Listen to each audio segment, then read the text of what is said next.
Support for NPR comes from NPR stations.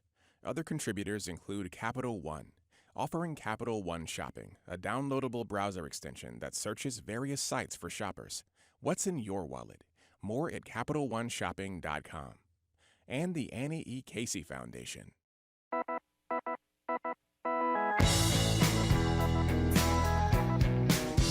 Rowdy, I am Marjorie Egan. You're listening to Boston Public Radio, 89.7 GBH. We are broadcasting live as we do every Tuesday and every Friday at the Boston Public Library. And even though a lot of you can't see me, thank you. Thank you all very for coming. much for coming down here. Hello, Jim. Hi, Marjorie. We have a hell of a show, by the way. I mean, we do. said on the promo. I mean, if you're into music, which we're now doing every Friday, Boston Lyric Opera's Street Stage will perform near the end of the show. And if you care about guns in this country, and I hope you care about guns, America's premier gun reformer, David Hogg, will join us at about 12:30. Before we get to the primary subject at the top of the show, you want to do a minute tribute to the Boston Celtics? Well, you know what?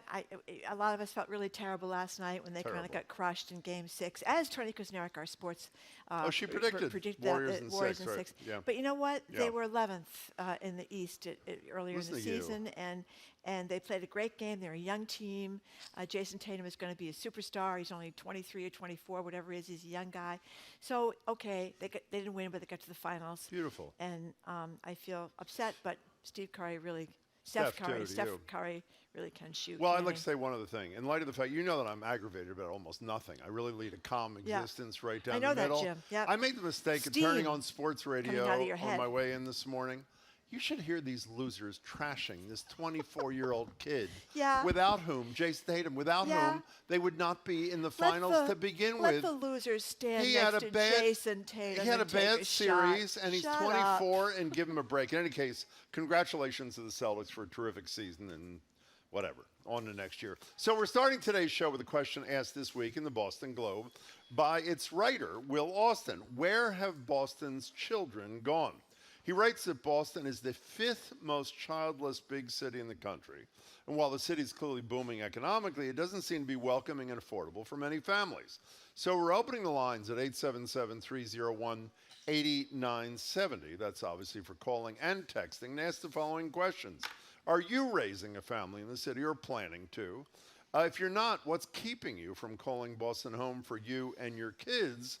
And did you move out of Boston, as apparently a ton of people are doing, to have kids? Give us a buzz, 877-301-8970, again, for calling and texting. And you can tweet us at BOS Public Radio. So what's your 5th most childless city in the country? Was it 15%, I think, is the number? Yeah, and it didn't used to be this way. I mean, this is a fairly recent development. Yeah. I didn't realize till I read Will Austin's story that nearly 40% of Boston is now age 18 to age 34. Yeah, well, that's people a part who of come the here reason, for college, and they stay here after college, and then they leave when they have their kids. I think there's a lot of reasons. I mean, number one, and we'll get to this later, that we really don't have enough public bathrooms for the children of Boston when you take them out somewhere to go. I mean, wait. No, if I may, I don't think someone says, I was thinking of having a child. I'm not going to have one because I can't find a public bathroom. Well, I think if you have one, you will say, I'm not going to have a issue. second because I can't find a public bathroom. Anybody who's ever been to the duck boats knows that you're in big trouble if you have a kid with you because there's no place to go to the bathroom. You have to try to pretend you're a guest and sneak into one of the hotels that surround the Boston Common. Honey, do you want to have kids? I did. But where will they pee? Okay, I don't think that's the primary reason, even though I share with you a frustration about this. In a serious note, there's two big reasons. You can't afford a house in Boston anymore. The average price of a house in Boston is like $700,000. And the schools. I mean, we spend a ton of money on the schools in Boston, second only to New York City. Huge amount of taxpayer dollars in Boston goes to schools, and nothing dramatic changes. So he's got a great line in this Will Austin where he says, I will never forget staring at the 26 pages of paper and the calendar of 6 competing timelines when we tried to enroll our oldest child in preschool. It's very difficult. I remember when I used to live in Boston. You moved out because of the schools, I moved out to Boston because of the schools, because this is, my oldest kid is 36, so this is a long time ago. But at the time, you wouldn't find out where your child was going to school until August. Mm-hmm. because you don't go to neighborhood schools in Boston. I think if we could find a way to bring back neighborhood schools in Boston, it would change everything, but we can't seem to do that. But that's really difficult. And, you know, it's really difficult if you live in Hyde Park and you have to put a kid in a bus to go all the way to Brighton. Your kid's on the bus for an hour one way and an hour the other way. So the schools are a big problem and housing is a big problem. Well, childcare, you left out of the list too. I mean, in Austin's piece, and we've discussed this ad nauseum on the show, it's practically the same as a year of college for a lot of families. So we want to know which category you were in. If you've considered having kids, you've had kids, if you had kids but chose not to have them here. And since Marjorie brought it up, which was a huge mistake, because now I'm stuck on it, because it's one of my pet peeves. It's true. It is a big problem. Forget that it's impossible to find a public bathroom for a kid. It's impossible to find a public bathroom for an adult. You know what you have to do? You have to go into a hotel lobby. You have to pretend you're looking around waiting. You look at your watch, waiting for someone. And then after the appropriate minute or two, right, you sneak into the bathroom at the damn hotel. And the tragedy is in Boston, we apparently Starbucks is thinking of closing its bathrooms to the public again, because that's what everybody always did. They could find a Dunkin' Donuts. There's no Dunkin' Donuts near the public garden, but there are a couple of Starbucks. You would sneak over to the Starbucks, but now you may not be able to go there anymore, to the one on Charles Street and the one near the T on Tremont Street. Out of luck. So we really have two questions, unfortunately. The first question is, what's your attitude about having children in the city? And secondly, where do you go to pee? I mean, that, unfortunately. By the way, Patty from Brookline, Texas, says something called the Age Strong Commission has created an interactive map of all public restrooms in Boston. I've got it right in front of me. Oh, you do? Oh, and I you didn't know what? Wait. A special project of Commissioner Emily Shea, very popular and being copied across the Commonwealth. Turns out everyone needs a bathroom. Did you we look knew at? that, Patty. Did you look at? I didn't even know we had the interactive map. No. Yeah, I looked at. You know where there's no bathroom? By the public garden. That's right, Jim. Right there by the public garden where the duck boats are. You know what they have there, which you know solves the problem? What? Trees. You stand behind a tree. You know what else? 877-301-8970. Be serious for a minute. I know you're being when serious. you come to Boston with your family, one of the things you do, you go to the swan boats and you go to the Make Way for Ducklings, right? Nancy Scher's wonderful, Shern's wonderful Brilliant. sculptures And a wonderful of the human being, of too. the mother duck and all the little baby ducks behind her from the Mrs. great Mallard. book. Robert McCluskey, I think. Yep. He Yep, he Make did. Way for Ducklings. Anyway. That's also in the public garden, and I'm not an advocate of porta potties, but you know, when you're desperate, you might. Maybe You're not saying pee on a duck. Is that what you're saying? What are you saying? No, I'm not saying that. What was the point? It'd be nice to have some kind of portable bathroom. Can I tell you one thing? I'm sorry we're getting distracted. It's Marjorie's fault. Let me just say this. I would rather be waterboarded than use a porta potty. Do you ever go in a porta potty? Well, sometimes people have nice porta potties. There was going to be a nice. Oh, like in a rich wedding, a rich person's wedding. Or like the $250,000 porta potties that they put up all around Boston. They were vandalized. They're not porta potties. Those are the self-cleaning ones. Self-cleaning ones. How many of them are working, by the way? That was the problem. The self-cleaners didn't self-clean. Okay, exactly. Anyway, 877-301-8970 is the number. How do you feel about raising kids in Boston? Let's start with Natalia in Roslindale. Oh, maybe you're already doing it, Roslindale. Hey, Natalia. How are you? Hi. Good morning. I'm good. How are you? Excellent. Good, thanks. Good. So what You're do you on. think? Say something. Oh, great. Yeah. Well, I'm here with my wife, Hi. Jennifer. We're actually just coming back from our OB appointment, so she's due in 2 weeks. Oh, congratulations to you both. Thank you. And yeah, we bought a house in Rosendale like 3 years ago. I don't know if we could buy one now, so that's a little scary. But we're very excited to raise kids in Boston. We hope we can stay and raise kids here. I'm an educator. Jen is a social worker. And we love the schools here. I mean, we know there's a lot of great teachers, great schools, but we also know all the challenges, like the school buildings are old. You know, we need new facilities, things like that, investments in our schools that are decades, in the making. But we're excited. Hey, Natalia, a couple of questions. Did you and Jen at least even consider, because it sounds like you didn't, leaving Boston to have your kid, or you decided this is the place? No, honestly, no. Great. Yeah. Great. We want to stay in Boston. And so one we're other committed to the city. Yeah. One other question. Marjorie wants to know: are you worried about where your child is going to pee? Is that a concern, or is it not? Hold on. Hold on. What? Natalia, you're in Rosendale. I don't know how close you are to the Mozart School in Rosendale, which is a great, Sure, adorable yeah. little elementary school. Very close. And and I think that's one of the issues. I mean, we were busing all these years because of racism in Boston and black kids getting Right. screwed and being in the worst schools and stuff. That was in the 1970s.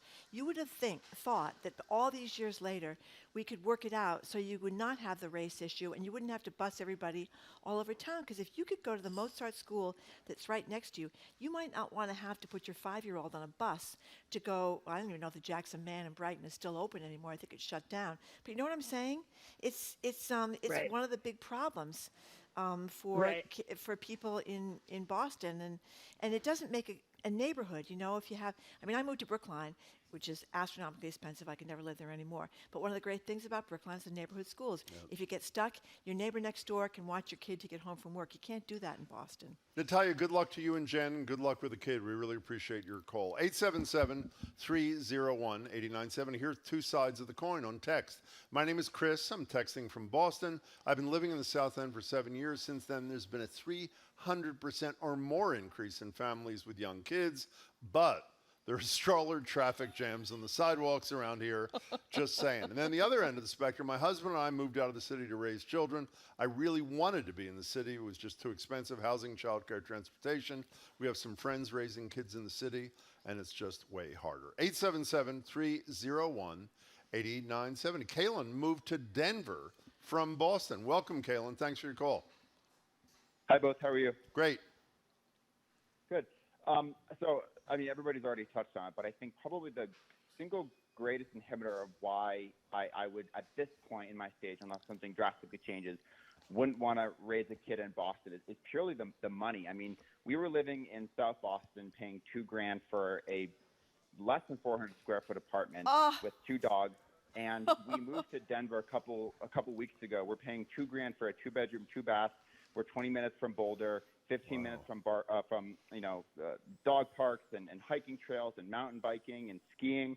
I just think that when you're raising a kid in Boston, you're probably leaving the city to do the things that are most conducive to having kids, like a place to play. Great point. And I don't find that, that the real metropolitan of Boston is very welcoming of having a lot of kids. And if it is, you're either making a lot of money to be able to afford having a yard or living in a nice place.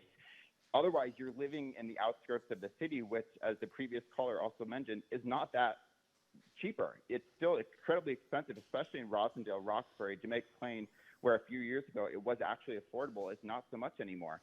So I think that unless there's, I don't know what the solve is, but at this time, I don't think that I would ever want to have kids in, the real city of Boston. And maybe would consider the suburbs, but even that's getting harder to envision. Well, you know what's interesting, Kaylin? That was a perfect call. You are essentially the story that Will Austin's writing about. Thanks, and we miss you here in Boston. We have Mayor Wu with us. We originally told you a date that has changed. She'll be with us in the library on Thursday, June 30th. If there was ever a mayor who you'd think might address this issue, have we ever had a mayor with young kids before? And she's got 2.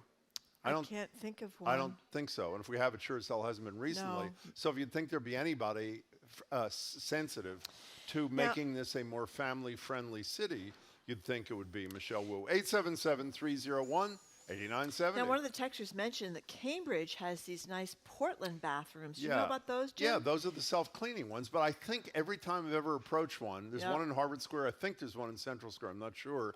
They always have, like, you can't use it right now thing. It's out of order or some. So I think I'm right about that. And Teresa from Somerville wants to, on a cautionary note, Jim, warn you that public urination is a sex crime here in the state of Massachusetts. So there can't be any peeing into bushes. A sex crime? That's what she says. Why don't you look it up? Well, do it behind a tree when no one's looking. And I assume, by the way, everybody, people are laughing about this. Everybody is confronted this problem at one time or another. And I understand why. What's the name of the guy? Howard Schultz, who's taken over Starbucks. Yeah. Remember after that horrible video, was that out of Philadelphia?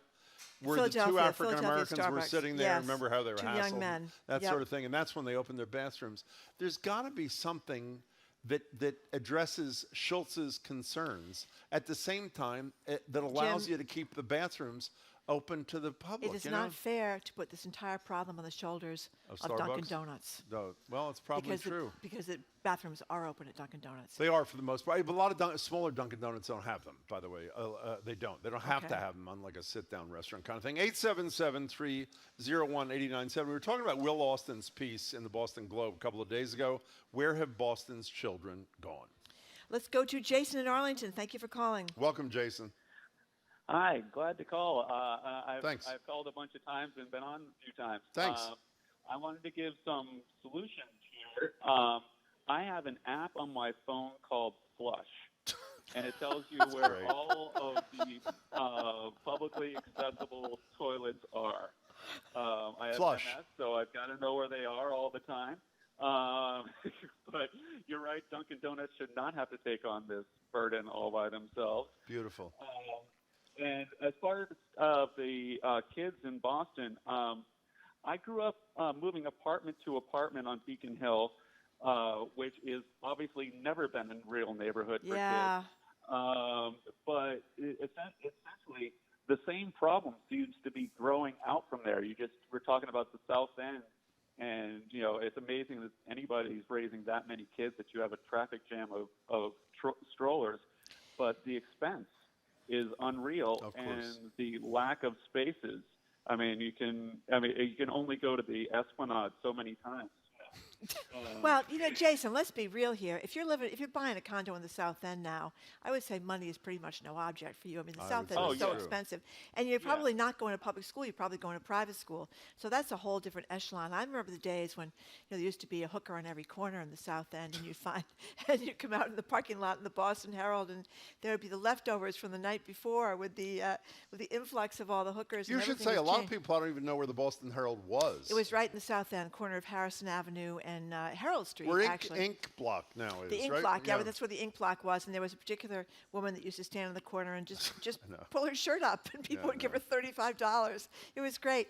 That is a long time ago, Jason, and the South End has become... then she'd do that, and then she'd go to work in the Herald, write a piece, That's and then go right back out again. She was a crack investigative reporter as well. Jason, really thanks good. for the call. By the way, Arlington is a destination. You mentioned how out of control prices are in Brookline. Arlington is a great town. But a lot of families. Arlington is more affordable. I'm not saying it's affordable. I know a lot of people who move from Boston to Arlington because of the cost of living in the city. Okay, we're talking about how hard it is to raise kids in the city of Boston, and if you do have kids, where do those kids go to the bathroom? Why? You've ruined this discussion. You know that. Well, it is. You really have. You've destroyed it. Problem. We're solving the bathroom problem. We're not solving the childless Boston problem. You are listening to Boston Public Radio 89.7 GBH.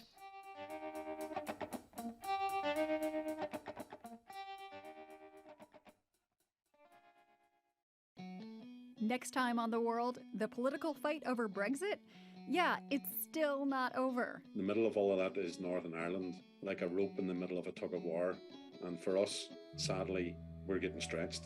How economics, trade, and egos are making for a difficult situation in Northern Ireland. That is on The World. This afternoon at 3, here on GBH News 89.7. Funding for our programs comes from you and the Boston Speakers Series, returning to Symphony Hall for 7 evenings of diverse ideas and world perspectives with New York Times columnist Tom Friedman, author Eric Larson, and astronaut Scott Kelly. bostonspeakers.org. And Meineke Car Care, helping make sure your car is running smoothly, offering car care services from brakes to tires, engines, and more. You can visit your local Meineke for more information and to make an appointment.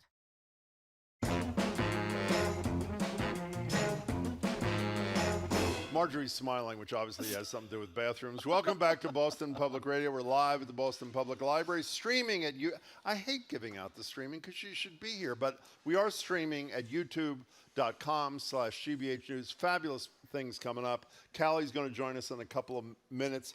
Drag Queen street library stuff is coming at Story Hour. My apologies. That's coming at noon. Gun safety advocate extraordinaire David Hogg. Boston Lyric Opera's Street Stage Singing, Sue O'Connell. It's a great show today. You should join us.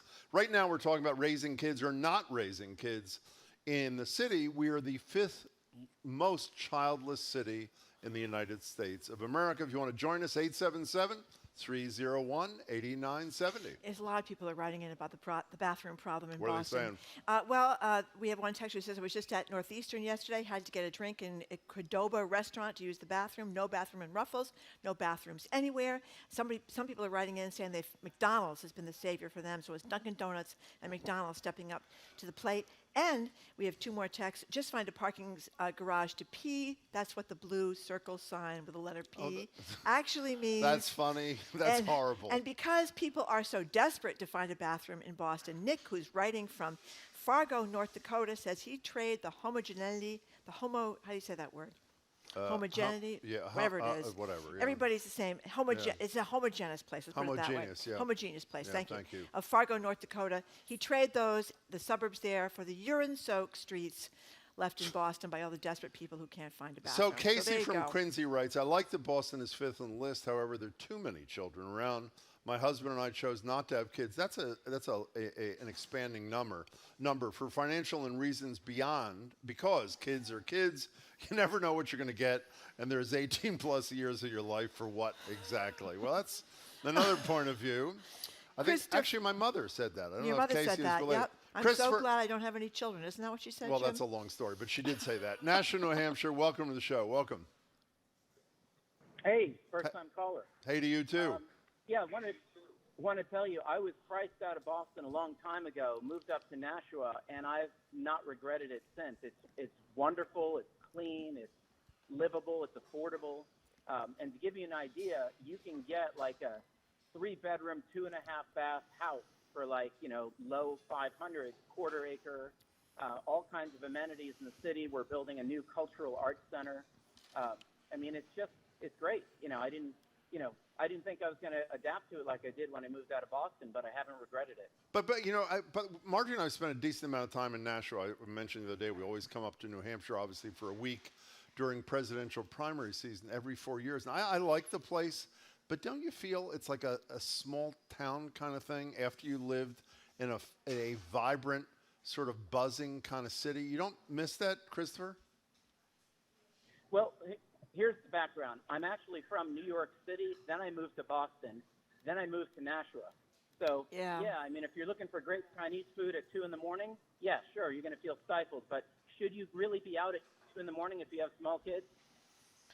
Good point, Christopher. Thanks for your call. We miss you here in Boston, but we're glad you're nearby. Thanks for calling. Paula from Hingham says a shout out to all the people who let their property run down so young families can find an affordable fixer-upper to buy in the city of Boston. Well, actually, as we learned, remember those stories that Jen McKim did out of Springfield? It's more opportunist developers who are buying a lot of those things. That's right. Rather than affordable property for people who can't afford an expensive place.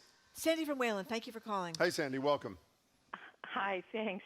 Well, my close call with finding a bathroom was in Concord, and I really had to go to the bathroom. So there was a funeral home right there, and there was a wake in progress, a lot of people. Oh, my God. So I just got in the crowd and got in line, and I pretended to be a mourner.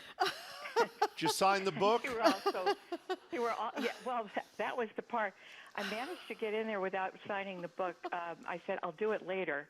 And they looked at me funny, but they did let me into the thing. So I Sandy, is this a true story or are you making this up? No, it's really true. I love you. It really is true. Keep going. I love this. And so I went to the bathroom and I came out and they said, well, you can sign the guest book now. And I said, I'm just too sad. No, you did not. I'm just too sad. I didn't say that. That part I made up. But the rest of it, and my kids still can't believe that I did that. They gave me a picture. They gave me a thing with a picture of the deceased, and I thought, I have no idea who she is, but I probably should say a prayer for her. I hope you did. Sandy, that's the best one I've heard in quite a while. You're a beautiful, creative I'm too soul. overwhelmed by you, emotion. Sandy. I can't continue. I have to go back to my car. By the way, if I had the courage, I would do that in a second. Wouldn't you do that if that was your only option? Jim, I was a reporter. I went to a lot of What did you do? I shouldn't have been at. No, is that true? Meaning you did what Sandy did too? Not for the bathroom. For what? For the story. Oh, for the story. Yeah, right, for the okay. story. 877. I shouldn't have probably done that. 301-8970. We, of course, like almost every other time, we've gotten a little bit off topic. Our topic is, where have Boston's children gone? Peace in the Globe. It says we are the 5th most childless major city in the country. We want to know if that describes you. San Francisco. Which well, that makes sense. It's the most expensive city in the country. Oh, we're close, though, We're right? close, yeah. Mark in Pawtucket. What do you think, Mark? Hello, Mark. Hi, calling because it's got to be over 25 years ago. I think it was an article in the Globe, and it had to do with Provincetown and the increase in prices of the homes at that time and who was buying up the homes. And they said that in the article that the health, one of the things they look at for the health of a community is the number of third graders. Mm-hmm. And there, 25 years ago, had been a decrease in the number of third graders in Provincetown. And so, it didn't bode well for a community, a wholesome community for raising families. And I'm pretty sure that right now Provincetown doesn't have a high school. I think they go to Truro. So I don't believe that's true, but continue. I've been in the high school. I just don't. But there are so few kids in the school system or in the town, when you go there. We'll check it out. I'm just not sure if you're right. We'll check it out. But keep going, Mark. I'm sorry. So when I chose, actually, I didn't. It was later, but when I first bought a home, I couldn't afford anything. I ended up in Pawtucket because it was affordable, and this is where I raised my kids. We've been very happy. We're also lucky that we get to go to the Cape. I have an old mobile home and a trailer park that's seasonal, so we've had the best of both worlds in being able to raise them. And as far as bathrooms, I learned when the kids were little. Before you go to Boston, you find out where they are. That's true. Mark, thanks for the call. You mentioned Provincetown. By the way, we apparently have put a poll up on our YouTube stream. Almost 70% of our viewers say they'd crash a wake to use the bathroom. Yeah. But let me just say about Provincetown, the good and the bad. Yeah, they closed. The high school did? In 2013, following graduation. You know why? Yeah. Ryan Landry does his Gold Dust Orphans performances at the high school, but I guess there's no high school at the high school. What I started to say was there are a ton of public bathrooms, including at City Hall, in Provincetown. You know what the problem is?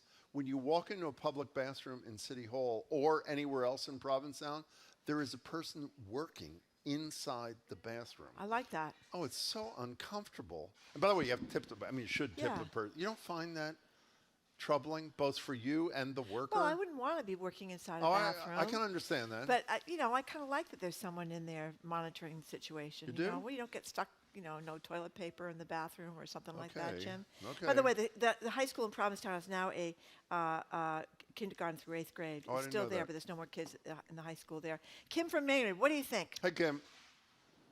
Hi. I was just sharing that it's really challenging for families in the city to find housing even when they qualify for services. Mm-hmm. So we were living in Cambridge with 2 young children. I worked in childcare. My husband was a laborer. And we tried to apply for the Cambridge new home buyer program for middle-income families. And we found the process to be just really challenging and really didn't fit what we needed as a family. And we ended up moving out to Maynard, which we absolutely love. But it was really discouraging that these programs exist, but they don't always target or help all the families that could benefit, even though we sort of were like a perfect match for the program. Kim, I should know this since I live in Cambridge. Is that a lottery system once you qualify? Are you in a lottery to get a... It was quite a few years ago, so I don't remember all the details, but I remember, one of the things that was really frustrating was they kind of said to us, you're perfect. You're this middle-income family with 2 young children. This is great. And what happened was we were only eligible for 2 bedrooms because we had 2 boys. If we wanted to have a larger family or had a girl at some point, we would be out of luck, basically. And then we asked a little bit about, well, can we sell it back and buy something bigger? The answer was no. So it felt really like this was a program that would benefit people that were already established, their family wasn't getting any bigger, or would eventually be able to afford a $1.2 million house. And that was never going to be us. Well, we miss you there. Thank you for calling Happy or Happy in Maynard. The complication that Kim talks about, the bureaucracy you have to go through to be, get an affordable housing situation, or even in the schools. That's one of the things Will Austin mentions in his piece in the Globe. That here he is. He's an educator. He's, has been an English speaker his entire life, and yet he was overwhelmed by, as I said before, the 26 pages of paper and the calendar of 6 competing timelines that he had to go through and navigate to enroll their oldest kid just in a preschool. So you can imagine how daunting that is if you come here from another country, or you're still learning English, or you've got you're 5 busy, kids, you have 2 jobs. You can't. Yeah, so it really is. They don't make it easy. I have one. I don't know if it's a correction, but someone took me to task on Twitter. Liz says, Jim, if you think Arlington is affordable for families, you're living in a strange bubble. There is, capital letters, nothing affordable for parents who are teachers, parents who are first responders, parents who are social workers, parents who work for nonprofits. I stand chastened. In any case. Well, you're chastened by some of the women that have texted as well, what have they including said? Amber from Worcester, who What'd she said, say? FYI, Jim, ladies cannot just find a bush. No, that's a good point. I thought that was a very important point. As we move on, it's a very important point. Okay, we're gonna change the conversation here. We're gonna talk up next with Callie Crossley, GBH's Callie Crossley. She's gonna talk about the corporatization. Exactly. There you go, Marjorie. Of Juneteenth, which is this weekend, and a bunch of other stuff in the news. Callie Crossley is next. You are listening to Boston Public Radio, 89.7 GBH.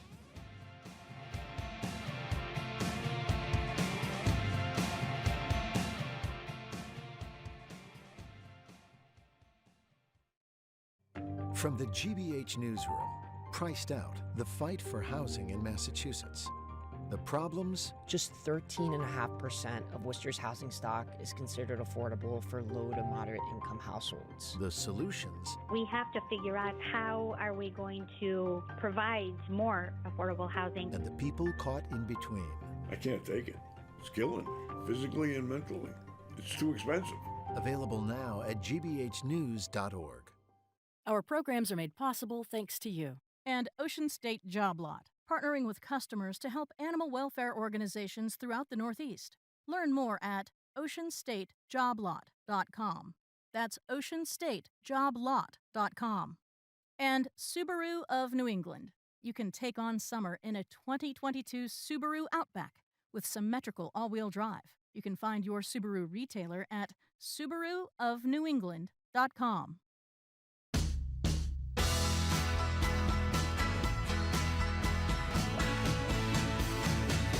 Welcome back to Boston Public Radio. Jim Browdy, Marjorie Egan, live at the BPL, Boston Public Library, streaming at youtube.com/GBH News. We're joined now by GBH's Callie Crossley, here to talk about the huge safety issues at the T and some Juneteenth events around Greater Boston.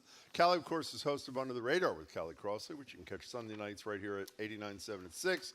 Also the host of Basic Black, which airs Friday at 7:30. On GBH2. Hello there, Callie Crossley. Hello, Jim, and hello, Marjorie. Hey, everybody. Hello, Callie Crossley. Yeah. Good to see you, as always. So let's start with Juneteenth. I mean, the depressing story is the one about states that have been so slow to make Juneteenth a paid holiday, while when there's states like Tennessee and Alabama, they have Confederate Memorial Days, in which in some of these cases they're paid state holidays. Yep. So this is just flat out racism, I guess. I would say. Yeah. What I think is interesting is one of the quotes in this piece. This is Republican Senator Joey Hensley. I think this is a Tennessee guy saying, I just think we're putting the cart before the horse, making a holiday that people don't know about. Yeah. Now, I just want to point out that a lot of he and his colleagues have either supported or working toward legislation that teachers and students can't talk about certain issues, like the one that is representative of Juneteenth. So they wouldn't know about it, you see, because you can't talk about it. So here we are. It's a round robin, if you'd say, I guess. So. You know, speaking of not knowing about it, one of the things, I was talking to Mary Paris Jeffries, head of King Boston, the other night about Juneteenth, which is Sunday, observed obviously here, and it's a federal holiday on Monday. There clearly needs to be a full throttle education campaign. And that's what's happening. Well, I mean, it's happening to some degree. Well, you might know more than I. This is once again an admission by me and Marjorie about how little I knew. I'd heard of it. If you had said to me before the execution of George Floyd, tell me what Juneteenth was, I knew it had something to do with the end of slavery. I didn't know that it was 2 years after the Emancipation Proclamation, the last people, the African Americans, to find out about it, et cetera. What is going, I mean, is there a concerted kind of thing happening so that it's not just a, what kind of discount can I get on my day off on Monday? Okay, so in fairness, a lot of black Americans didn't know about it either. Well, that's a fine point. So it was quite regional for a while. It was statewide, Texas, because that's where Major General Gordon Granger went with Order Number 3 2 years after the Emancipation Proclamation to say to everybody there, hello, you are liberated. But there were 250,000 enslaved people there. Some of them moved deliberately by enslavers to Texas because it was one of those states that continued, even despite the fact that there were victories at Appomattox and everybody thought this war is over. Well, it wasn't over. And some of those, they just kept fighting. And they kept living the lifestyle that they had built on the backs of enslaved people. So there's a few reasons why this information did not happen. And even if there were people in there who knew about it, and I would argue that there were, they couldn't act upon it because they were living really in a state of Confederacy still. First, Texas, okay, and then 4 years after the actual day, Freedom Day on June 19th, 1865, then some black citizens of Texas bought Emancipation Park, started the annual celebrations and commemorations. Then it spread Texas-wide, then it went regional-wide, and then it went to states all around the country. And I knew about it not early, but in high school because I have relatives who live in Texas. So they talked about it. I didn't know that. Yeah, yes. Talked about it. Texas is very close to Louisiana. I have a lot of relatives in Louisiana, so they talked about it quite a bit. And on various occasions, I had celebrated it depending on where I was. So if you happen to be somebody who had actually heard about it before or learned about it, but it is interesting for me, and has been in like the last couple of years, just to ask people, when did you first learn? And most, I'm talking now, black Americans who are adult, many of them did not know till high school or later. Some of them, like last year, I was talking to Skip Finley from Martha's Vineyard, who's very involved in the Martha's Vineyard activities. He said, I learned last year. So, I mean, so it's not, there's much education to be had around it, and that's happening as states have done the proclamation and the acknowledgement and the state holiday. And of course, now we have a federal holiday. Well, it's got to be part of school curriculum. I mean, ultimately that's that's the point. I mean, the irony is huge here. The reason we don't know a lot about lot of black history is because nobody teaches that. Tulsa, Oklahoma, the massacre in Tulsa, Oklahoma. A slaughter. I was an American Studies major. I didn't know about it. Marjorie, do you remember the first call when we talked about that massacre on its 100th anniversary was from a young black man making your point from Tulsa. And you know what he said to us? I never heard of it until I heard it mentioned on your radio show. Right. Yeah. So there's a lot of education needs to go on. So anyway, but there is some great stuff going on about Juneteenth. What's going on? Well, there's so much happening. Since it was named officially a federal holiday last year, a lot of stuff has kicked into gear. Now, I have to say that the Museum of Fine Arts here in Boston has been doing it for years. So that's been ongoing for years. They've had a full-out program. This is not new to them. I'm interviewing on my radio show a woman who is heading up the Lynn Committee. They've been, from 2017, they've been doing it. And Martha's Vineyard for the first time, as I mentioned, I'm talking to those folks too.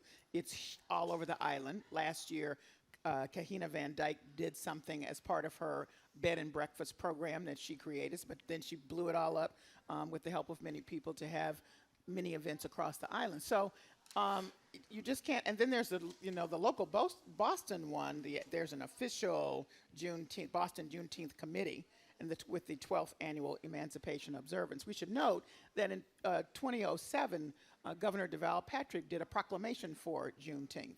That was not an official state thing, but it was just to acknowledge that it existed and to recognize that history. By the way, that committee you talked about has a website, bostonjuneteenth.com. It's not, it doesn't cover everything, but it talks about a lot of events that are going on the rest of this week, this weekend, and into next. So, Callie, I just want to make one other point. There's long a little bit of a tension between commemoration and celebration because of the nature of the history. So the commemoration, of course, is about those people who had suffered and then finally were free. But it is celebratory as well. So it's a combination. So you're going to see the part of the education has to be those kids, those older folks who are doing speeches and poems and references to the history itself. And then there's plenty of celebration with the red food. Let's just face it. And explain, I mean, people have all read about, was it Walmart that had Juneteenth ice cream and apologized? Yes. I didn't know about the red food thing till this morning. Explain why that's appropriate. Well, Walmart's inappropriate because they just thought, oh, this sounds cool and we can sell something. Make some money, right? Yeah, no. But red food has been a part of the commemoration and celebration because red stands for the blood.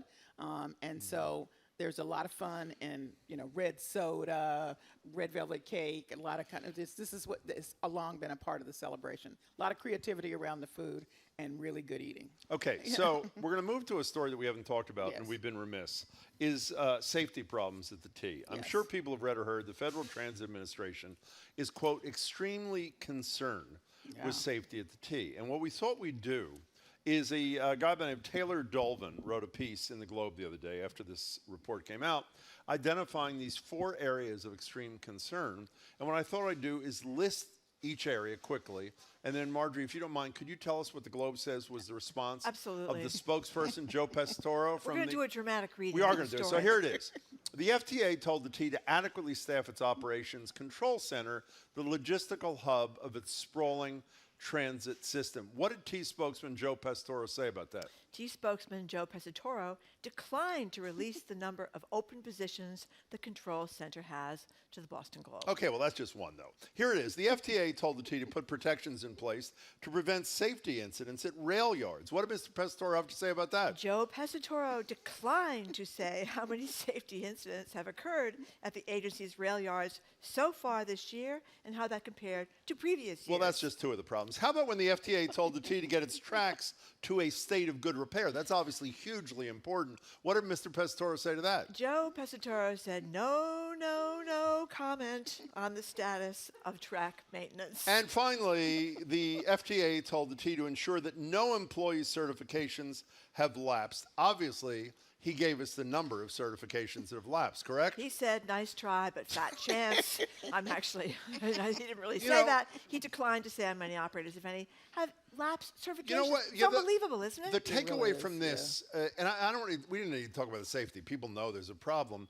It seems to me, as a matter of public something or other, when there's safety concerns, the first thing you do as a government agency is provide facts to the people so they can make informed judgments. When that gentleman was dragged to his death by the Red Line a couple of weeks ago, the safety subcommittee of the T had a meeting. They didn't ask their staff one public question about this. I mean, this is appalling, isn't it? It is. It is appalling. And you know what it makes me wonder? What? Do they have the facts? Well, that's a really good question I hadn't thought about. That's a very good question. I remember years ago when we heard the Globe did some investigation, and we found about this cash room where there were all these T workers, and surprise, surprise, cash was missing from the cash room, and they'd be out there in flip-flops and shorts, like barbecuing, having a little cheeseburgers and hot dog kind of thing. With all this cash floating around, you thought, how can this possibly be? It just seems like the T has gotten away with a lot of things for a long time, including what they used to get away with. You could retire, after 20 years? Oh, here we go. Let's not do this. Yeah. 20 years? It's interesting you say that, by the way, because there's a corollary story I wanted to mention.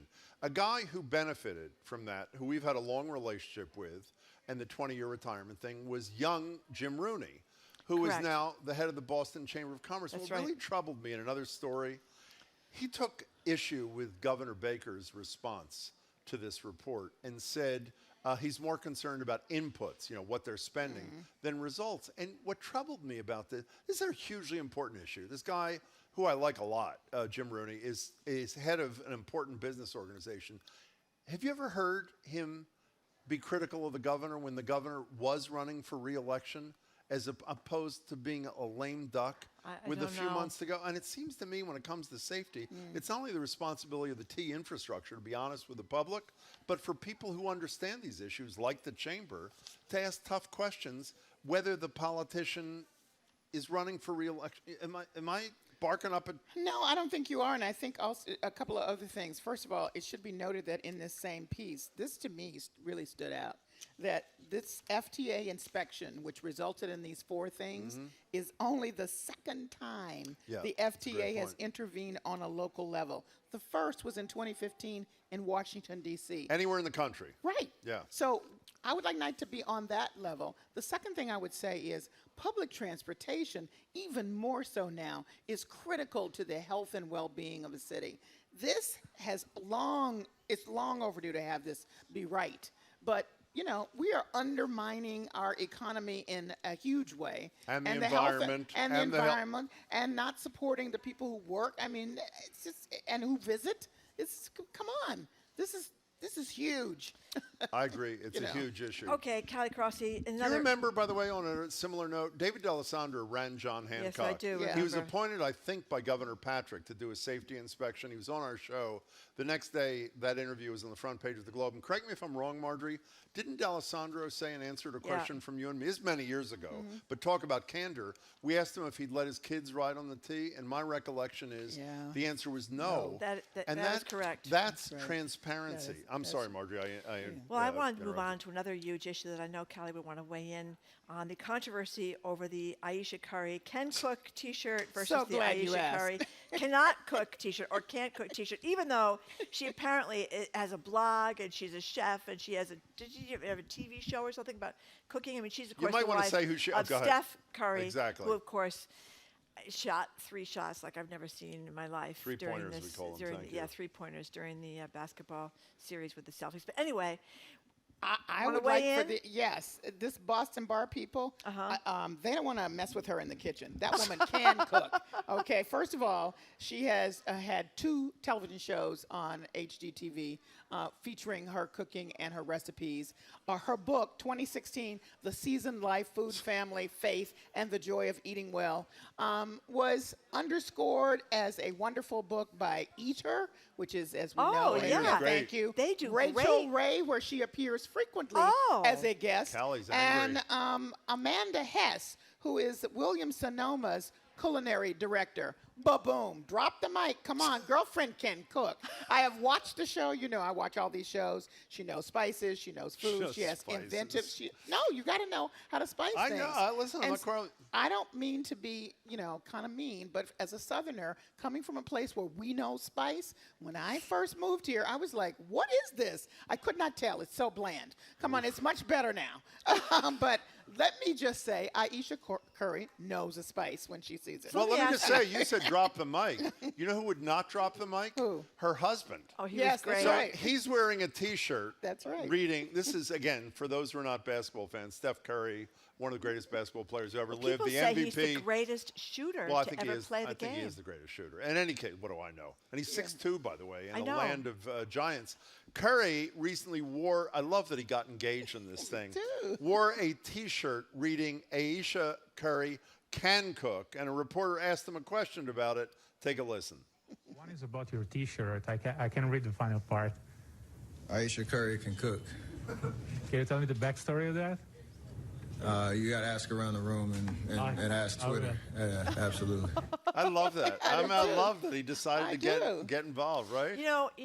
I forgot to mention that she has a very, very popular restaurant with well-known chef Michael Mina in Las Vegas and San Francisco called International Smoke.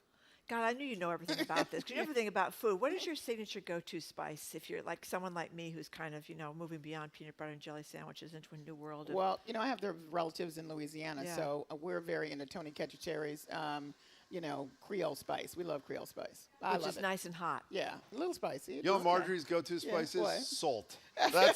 But let me tell you something. Is that true? Many people have gone down and lost points and gotten kicked out of contests because they didn't salt it well.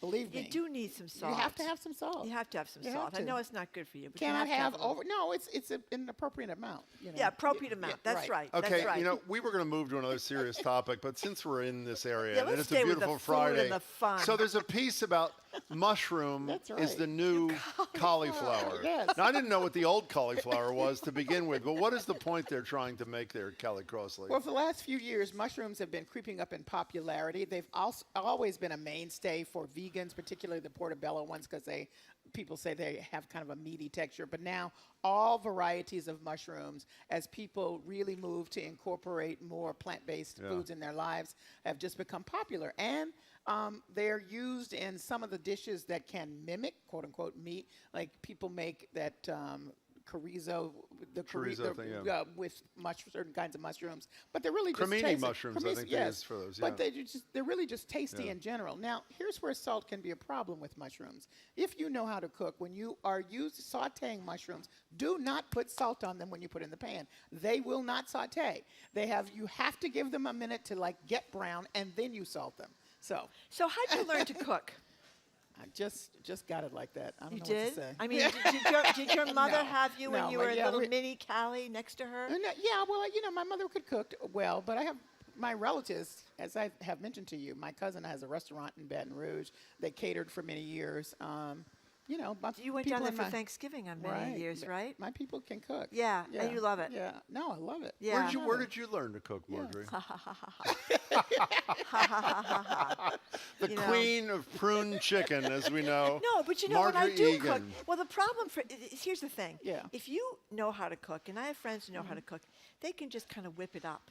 For me, you got to get the menu and you got to get the ingredients. It's hard. Call that it a takes recipe, me Marjorie. forever. Yeah. Whereas probably someone like you that has learned to cook, you can just whip it up. Well, you can, but there's nothing wrong with following a recipe. I think once you get more confident, you cannot not follow a recipe while baking. Baking is very precise. Yeah. But with savory dishes, you can experiment. Well, Jim, don't you experiment all the time? I do. He's gotten good. Well, except, in a moment of seriousness, I want to grow into what Marjorie's talking about. I don't have the confidence in a moment of seriousness to do great experimentation. I occasionally will substitute something for something, but I am a recipe follower, and I want to get beyond that, and I'm not. But, by the way, I want to be clear here, because I get a lot of emails saying I'm trashing Marjorie. I have to say, I've had prune chicken all over the world. I have, all over the world. And I'm raising my right hand. If you're watching on YouTube, I'm raising my right hand. It is honestly the best prune my chicken signature. I've ever had. Well, it's not only your signature, it's your only. It's my only. What are you doing Sunday night on Under the Radar with Callie Crossley? Callie Crossley. Well, we're spending some time talking about Juneteenth, as it's now an official federal holiday. And then we're also talking about the latest iteration of the Roxbury International Film Fest. Festival. Oh, great. And they have some great local people who are who have films in the program, and one of the people we're highlighting is in fact a professor at Clark University whose film Omar Sosa's 88 Well-Tuned Drums is excellent. Really? Yeah, so there's so much really great content. They have dramas and comedies and everything that you want, and so that's the show. And are you cooking for Juneteenth? I am not cooking for Juneteenth. Are you going to just celebrate with others who are already doing the cooking? Sadly for me, I'm going to be working, but not, officially, but I have to work just so I can do what I need to do here. Okay. So, Okay, Callie Crossley. Callie, it's great to see you. Well, thank you you very so much, I as always. it. Yeah. Callie Crossley is host of Under the Radar with Callie Crossley, which you can catch Sunday nights right here on 89.7 at 6 o'clock. She's also the host of Basic Black, which airs tonight at 7:30 on GBH2. Callie, thank you very much. Coming up, we're kicking off the noon hour with Storytime, specifically Drag Queen Storytime. Miss Patty from the Boston branch of Drag Queen Story Hour joins us just ahead of a reading this weekend at the Mosesian Center for Mosesian Center for the Arts. That's just after the noon news. Don't go away. You're listening to Boston Public Radio 89.7 GBH.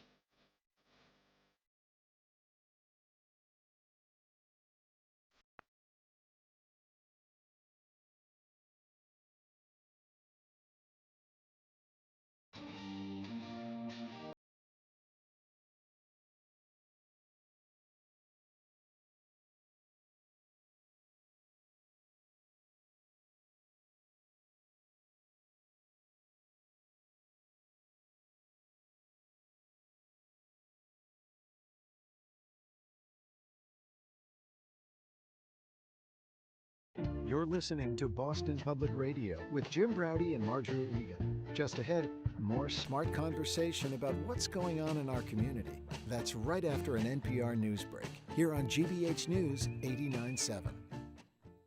Support for our programs comes from you and Sunbug Solar, offering solar and battery storage renewable energy solutions for your home or business. To learn how you can build a more resilient future, you can visit sunbugsolar.com. Romance, glamour, and mystery mingle in an enchanting Italian coastal hotel in the aftermath of World War I.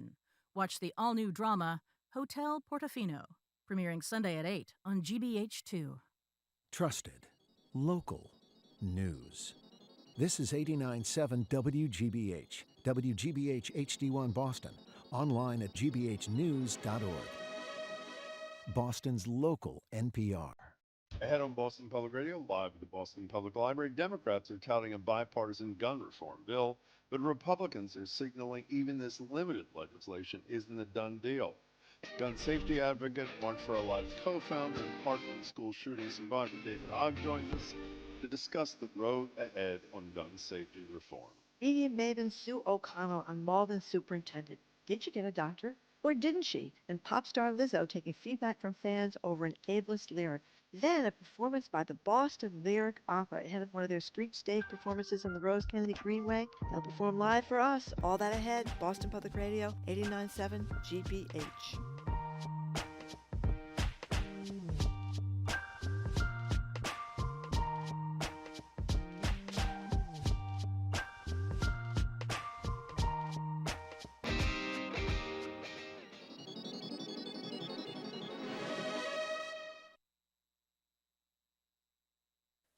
Live from NPR News, I'm Lakshmi Singh. Parents who've been waiting to get their preschoolers and babies their first COVID-19 shots may finally be able to do so as soon as next week. The CDC has yet to sign off on it, but the Food and Drug Administration has now authorized the vaccines for the youngest eligible children. Here's NPR's Rob Stein. The FDA authorized low-dose versions of the Moderna and Pfizer-BioNTech vaccines for kids as young as 6 months old. These are the first vaccines for children younger than age 5. That's the last group to become eligible for vaccines. The Centers for Disease Control and Prevention will decide this weekend whether to recommend the vaccines. So pediatricians, hospitals, pharmacies, and other locations could start vaccinating children younger than age 5 as soon as next Tuesday. While some parents are eager to vaccinate their very young children, most parents say they'll either wait or won't. Health officials are urging parents to get the shots, saying that while COVID-19 isn't as dangerous for children, the disease can cause serious illness and death. Rob Stein, NPR News. President Biden held a virtual meeting today with global leaders of other major economies, focusing on energy and climate. NPR's Deepa Shivaram reports, since Russia's invasion of Ukraine, Biden has emphasized a new urgency to tackle the energy and climate crisis. President Biden opened the forum saying that economic fallout from Russia's war in Ukraine has put more pressure for global leaders to act in the short term on renewable energy and food security. Biden also said time needed to combat climate change is also running short. The science tells us that the window for action is rapidly narrowing. Rapidly. The president added that COP26 in Glasgow last year was just a kickoff of global climate action. This was the third major economies forum Biden has hosted since taking office. Deepa Shivaram, NPR News, the White House. A heat wave's gripping much of Western Europe today. A spokesperson for the World Meteorological Organization in Geneva says temperatures in portions of Spain and France are more than 10 degrees higher than the average for this time of year. Parts of the U.S. battling wildfires have been enduring similar conditions. And scientists have been warning wildfire seasons are getting longer and more ferocious because of extreme weather conditions stemming from climate change. French President Emmanuel Macron says he remains open to speaking to Russian President Vladimir Putin. Rebecca Rossman reports this comes after he admitted yesterday the previous calls with the Russian leader had been unsuccessful. Macron told French television this morning that he would continue to speak with Putin, quote, each time it will be useful. The French president says he is concerned about food security and hopes to strike a deal to get grain exports out of Odessa. Macron also said earlier this week that Ukrainian President Volodymyr Zelensky will, quote, have to negotiate with Russia at some point. Rebecca Rossman reporting. This is NPR. Good afternoon. With the latest from the GBH Newsroom, I'm Henry Santoro in Brookline. If you think the price of gas is high, and it is, wait till you see your electric bill this summer. Word from the U.S. Energy Information Administration is that New England's wholesale energy prices are expected to triple this summer. For example, the EIA says wholesale electricity last summer was $50 per megawatt hour. This summer's price is forecast to be $153 per megawatt hour. And what does that mean for us? Well, it means our electric bills are set to increase by about 11% or about $165 per month, depending on usage. A vigil to honor the young life of Harry Conde will take place today at Lowell City Hall. Harry is the 3-year-old boy who was found dead in a Lowell pond on Wednesday. Today's vigil will be held at 7 o'clock tonight. It comes as people have been gathering around the pond he drowned in and placing flowers to commemorate his life. His father Samuel says many people have encouraged him to build a monument at the pond where his son drowned so people can remember Harry. 2 GoFundMe donation pages have been created to help cover the memorial and funeral expenses for Harry. One page has been launched by the Uganda-Boston Community Association.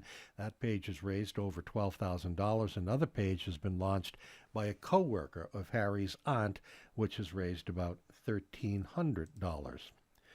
In sports, the Red Sox open a series with St. Louis tonight at Fenway. First pitch is at 7:10, and it's a full day of golf at the Brookline Country Club.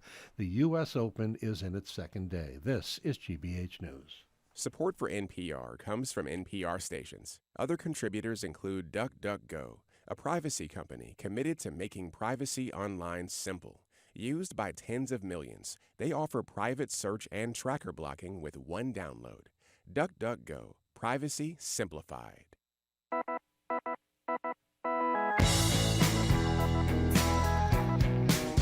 Jim Browdy. I am Marjorie Egan. You're listening to hour number 2 of Boston Public Radio, 89.7 GBH. We are broadcasting live as we do every Tuesday and every Friday from the Boston Public Library. Yes, we are, and thank you all for coming. We appreciate it. By the way, a lot of people are texting saying, when are we going to hear from David Hogg? He is here. He'll be joining us from March for Our Lives in a couple of minutes. A little later, during the lunch break, we just heard the Boston Lyric Opera Street Stage rehearse. Oh, my gosh. They are brilliant. It's a perfect day to come on down, not only for those reasons, but you see what's in my hand? A Pride bagel in honor of Pride Month. Thank you, Newsfeed Cafe. They are excellent, I should say. So the library is open, and reading is what? It is fundamental. Patty Beret, otherwise known as Ms. Patty, heads Boston's branch of Drag Queen Story Hour. Allison McClory is the Director of Education for the Messessian Center for the Arts in Watertown. They've been organizing Let's Say Gay, a community pride event for kids K through 12. That's tomorrow at the Great Messessian Center for the Arts in Watertown from 12 to 4. Allison, Ms. Patty, it is great to meet you both. Thanks so much for being here. Thank you so much for having us, although I don't know why I came out. There's a rainbow bagel. I mean, exactly. I mean, why do we need you? Exactly. What else is there to say? It is amazing. How did they do that? That's what I want to know. How did they get all those different colors in there so perfectly? Unbelievable. Very huh? impressive. Those queer bakers. Queer bakers. Exactly. Yeah. So for people who don't know, let's start with you, Miss Patty. What is Drag Queen Story Hour? Drag Queen Story Hour, pretty simple. It's a drag queen or drag king or a thing, a performer who comes and bearing books like the one I have here, which I'll read a little bit of later. Great. Reads for kids. It's that simple. I also, in my story hours, I sing songs. We play little games. So just a story hour with a drag queen. Well, you know, Ms. Patty, everybody, I assume, knows that the more you read to a kid, the better the kid will be. But there's another thing here. I mean, what are the goals of this? It's not right. It's not just about teaching them the value of reading. There's something else going on too, right? What is it? Right. I mean, the power of drag is that you can be anything you want to be. You can express yourself. There's drag performers that look all kinds of different crazy fun ways, and we think in my community that that's a great thing to show kids, that it shows kids that they can choose their own destiny. And by the way, for those who don't know, we spoke about this about a year ago. Our buddy Ryan Landry from the Gold Dust Orphans does this on the Cape. He lives in Provincetown part of the year and that sort of thing. This is not just a greater Boston phenomenon. This is all over the country, correct? No, it's definitely a national phenomenon, as we've seen in the news this past week. I mean, it's something that has a lot of heat on it, too. Yeah. Well, we'll get to that. We'll get to that in a second. But I just wonder for straight kids, for kids who are gay, for kids who are trans, whatever, or they don't know where they're going. Right. It Probably does, most kids. Yeah, most fall kids. into that. I mean, it does seem like it matters to learn these things when you're young. That there are different ways to live your life. And that's what Let's Say Gay is about, is saying that is like, it's okay to talk about these issues with kids. That's not something that's going to harm them. It's not something that's dangerous to them. It's something that lets them know about the reality they live in. So, Allison McClory, I've been to the Mosesian Center for the Arts pre-renovation. I haven't been to the new, revised, better, improved edition.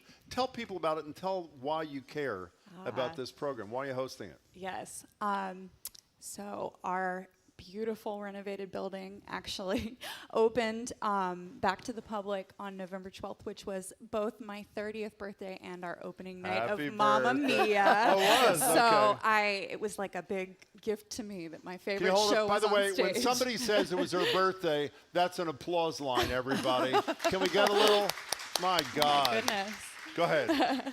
So it was honestly an honor to see our Watertown Children's Theater students on stage to christen the space. We have a gorgeous new lobby with gallery space for art, and actually in our lobby tomorrow is where the Drag Queen Story Hour is going to happen. And there used to be this really oppressive giant staircase right when you walked in the front doors, and now it's open and welcoming. And But why are ready. you welcoming the Story Hour? Why does the Drag Queen Story Hour matter to the Mosesian Center? What's the value to you? We want everyone to not just feel safe coming to us and being part of our community, but feel like they belong, feel like they're celebrated, feel like they can share their truth as much as they want to. As a bisexual educator myself, who was not comfortable being out really until the past couple of years, it's amazing to me what Patty and the Queens do so bravely, what they're bringing to our students, and just I get a little emotional, but it is the most important thing we are doing right now. It is both fun and light and exciting, and also just the safest, most loving space you could create. Well, you said that beautifully. You really did. We're talking to Miss Patty, who heads Boston's branch of the Drag Queen Story Hour, and Allison McClory, who is the Director of Education at the Mosesian Center for the Arts.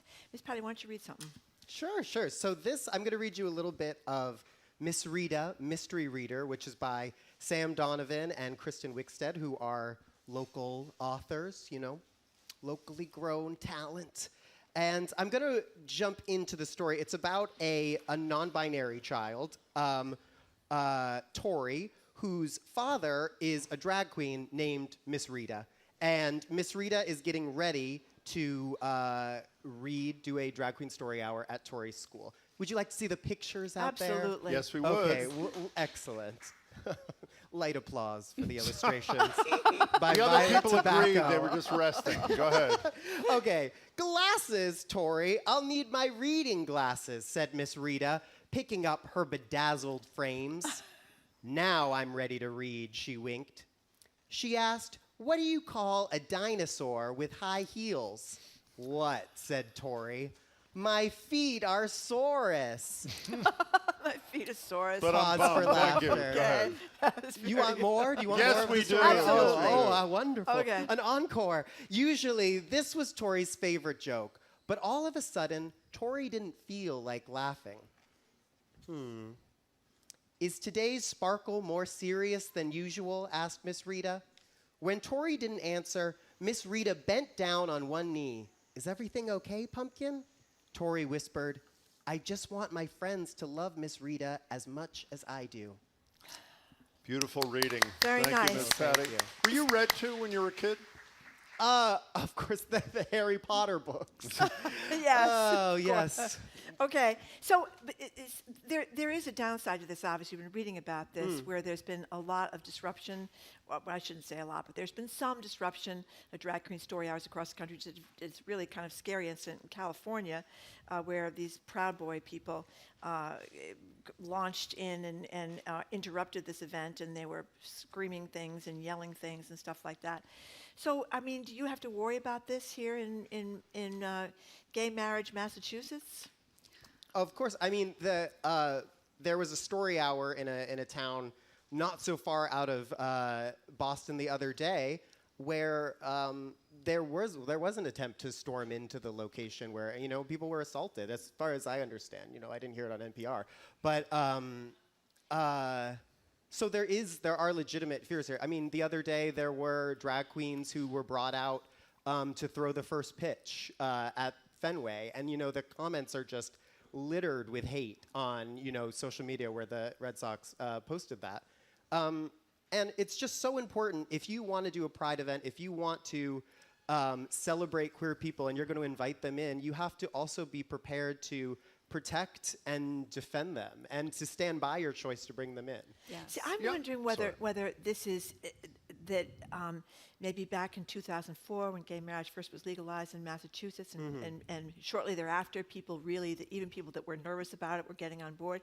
If this is the result of frankly politics today, when you have guys like Ron DeSantis, the governor down in California, saying Florida, parents who bring their kids to a drag story hour or drag shows would be prosecuted for child abuse. That's his proposed legislation. Is that what this is about, or do you think this would have happened 10 or 15 years ago? I think that's what it's about. But I mean, the fundamental kind of like the underlying issue in whether you are for or against drag story hour is, do you think queer people are safe for children? Can queer people be around kids? And if your answer to that isn't a quick yes, it's just homophobia. That's your reasoning for not wanting drag story hour to happen. I mean, listen, they don't give a damn about kids. We're going to talk to David Hogg in a few minutes, who says it better than anybody. What's more important, guns or the health and safety of children? So I don't want to get lost on this, but since it is important, Allison, do you have to worry about in Watertown, Massachusetts? Do you have to worry about security come tomorrow, or what's the deal? We've definitely talked about it with our staff. We've talked to the security personnel on our campus. So, I mean, it's definitely something we've thought about. I will say I was, honestly, it's sad that I was surprised, but I was really pleasantly surprised to see how well our community has responded to us holding this event. And I mean, we have kids as young as kindergartners in our programs, and families have said, thank you. We're glad you're hosting this. Well, let's say, Ms. Patty, let's spend the last couple of minutes talking about the kids. What kind of kid reaction? I am guessing that a kindergartner may not have seen a Miss Patty prior to seeing the Ms. Patty. Right, sure. So what kind of reaction do you get when you're doing these readings? They're like, oh my God, you're the most beautiful thing I've ever seen. What are you? No, it's very easy to explain drag to kids. They don't tend to be very judgmental about it in the way that adults are. And I've worked in elementary schools in a non-drag capacity, and kids are very open to talking about the way that gender can be more than just boy and a girl. And how does it make you feel when you're doing it, when you're experiencing, when you do this reading and you see the reaction you're describing on the faces of these little kidlets? How does that make you feel? Right. I mean, I wouldn't take this risk, as we discussed, if it wasn't for that positive reaction, that almost consistent positive reaction, where it's just like, it's just a person and, it's just entertainment for them. I mean, it's just fun. Well, Miss Patty, talking about being the most beautiful thing I've ever seen, I did notice a couple of things because I'm a superficial person. You are. But the lipstick that you have got on, it's got like shimmers and sparkles in it. I've never seen anything like it. Tell me, can I get it at CVS or what's the deal? You can. I get a lot of questions about my sparkly lips. And it is Huda Beauty. And then just a little NYX glitter right in the middle. Is that what it is? It's pretty easy. It's just glitter in the middle. Yeah. And describe your hairdo, please, for those who. Oh, we should be Oh, streaming. they're really zooming on me over here. Yeah, that's right. It's incredible, and the back is incredible. Oh, Maybe you wow. could turn around and show people what it looks like in the back. Talk yes, about well, this is- superficial. Yeah, oh look at my the God. braid. The braid. Is that not I'm incredible? tangled. Yeah. Listen to the response. Well, I didn't do the wig. The wig is it's Wigs by Atlas, who I recently sued on Judge Jerry. Oh, but we're good now. We're good now. Oh, yeah, really? no, Oh, it well, all hold it's on. totally fine. Yeah. Can you tell us why you sued? Bad wigs. Bad wigs. Yeah. That one looks good. Yeah, That one well, looks thank good. you. You know, I fixed it up. I fixed it up for her. Okay, so Allison, we're going to give the website from the Mosesian Arts Center in a minute. Is this open? I mean, what's the deal with if people want to go to this thing and bring their kid tomorrow? Yeah, What's the deal? it's free. It's open to the public. We do have a link to pre-register online, which is super helpful for us, and then that makes sure that we get your information so that we can share about future programs. That's MosesianArts.org. MosesianArts.org, and you can click on Let's Say Gay, a community pride event on the website to get to that We should pre-registration spell link. Mosesian. It's a hard one. Yeah. That's on you. Yeah. MOSESIAN Arts, ARTS.org. Yep. I usually say Moses Ian when I'm That's describing good. other people. That's good. Well, That's since good. you spelled that, can I spell one more thing for people who really care about one of the issues? It's CVS. Is that correct? Is that the correct spelling? CVS. How dare you, Jim? How dare you? Miss Patty and Allison, it's a pleasure to meet you both. Good luck with the program tomorrow, and it's great what you're doing, Miss Thank you Patty. both We're Yes, so really, thank you really very happy much to for have you. coming, and we much appreciate it. Hope everything goes wonderfully. Thank you. Miss Patty heads Boston's branch of Drag Queen Story Hour. Allison McClory is the Director of Education for Mosesian Center for the Arts. One more time, it is MOSESIAN. That's how you spell Mosesian if you're looking it up. And it's in Watertown. Together they're organizing Let's Say Gay, a community pride event. It's going to be tomorrow at noontime and again, tomorrow from noontime to 4 o'clock. For more information, you can visit MosesianArts.org, MOSESIAN. Okay, after a quick break, we're going to be joined by gun safety advocate and Parkland survivor David Hogg. He'll join us to talk about what's going on in terms of gun safety in D.C. and what he thinks about it. You are listening to Boston Public Radio 89.7 GBH.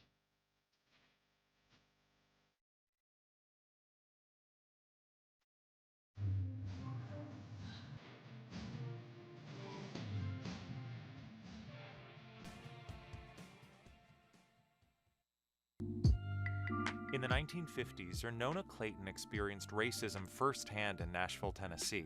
It was her catalyst for joining the civil rights movement, where she became a close confidant of Martin Luther King Jr. I've gotten involved in so many causes because I felt like we got to fight the dragons of prejudice. Looking back on a life of activism this afternoon on All Things Considered from NPR News. Today at 4, here on GBH News 89.7. Support for GBH comes from you and the Boston Speakers Series, returning to Symphony Hall for 7 evenings, featuring former CIA Director John Brennan, author Eric Larson, and 2021 Nobel Peace Prize winner Maria Ressa. BostonSpeakers.org.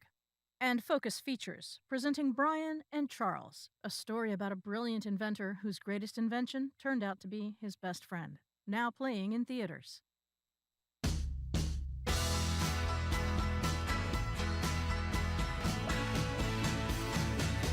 Welcome back to Boston Public Radio. Jim Browdy, Marjorie Egan. We're live at the Boston Public Library. You can stream us at youtube.com/GBH News. Last weekend, as you know, thousands of people across the country, including here in Boston, gathered for the 2022 March for Our Lives to call on Washington for action on gun safety. And it seems maybe there's a framework in place in Congress on some kind of reform.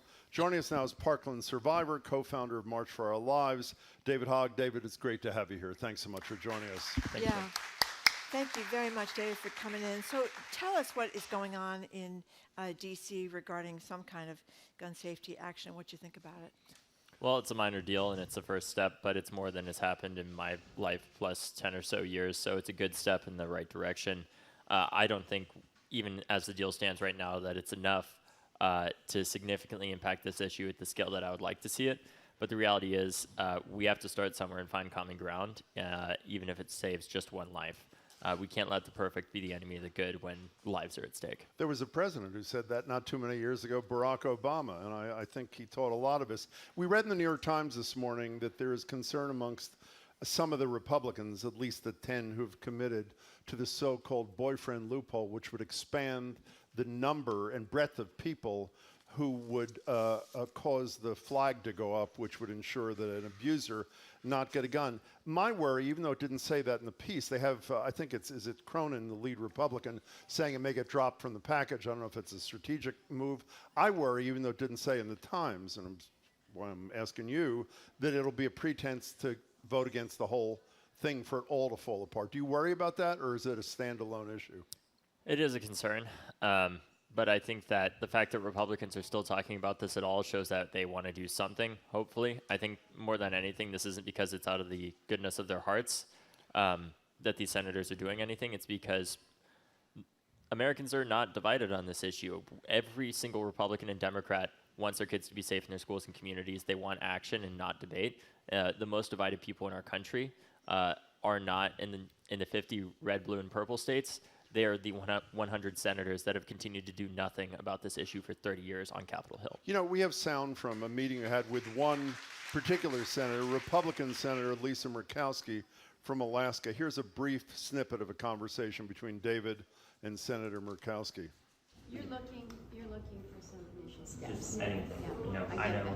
I totally get that. And I think that in Congress we owe some steps here.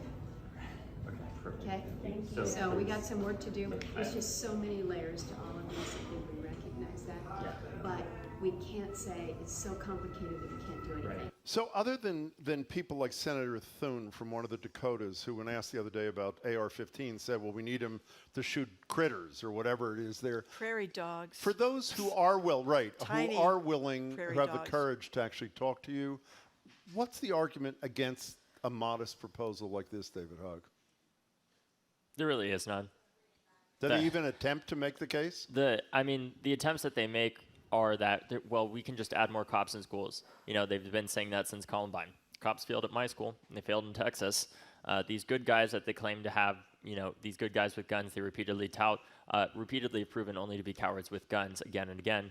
Because the reality is these are 18-year-olds with AR-15s going up against these cops, even with heavy amounts of training like we saw in Texas, and they failed time and time again.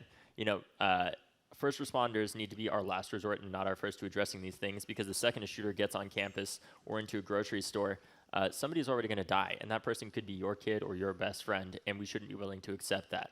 I think what we need to work together on is figuring out where can we find the common ground, even if small, to move forward on this, because no responsible gun owner, no Republican that I've ever met, no Democrat or anybody wants this issue to continue. We are united as Americans on this. What we need to demand is that our senators actually do something about it and continue to act, because I want every person listening to think about, you know, their kid, if they have one, or their best friend, because every year there are 45,000 people just like your best friend or a kid that die. If your child was to die tomorrow, and you're listening to this right now, the most likely cause is gun violence. It is the leading cause of death for our kids, and as a result, the leading cause of death for the future of our country. We can't wait to act. We need to act now.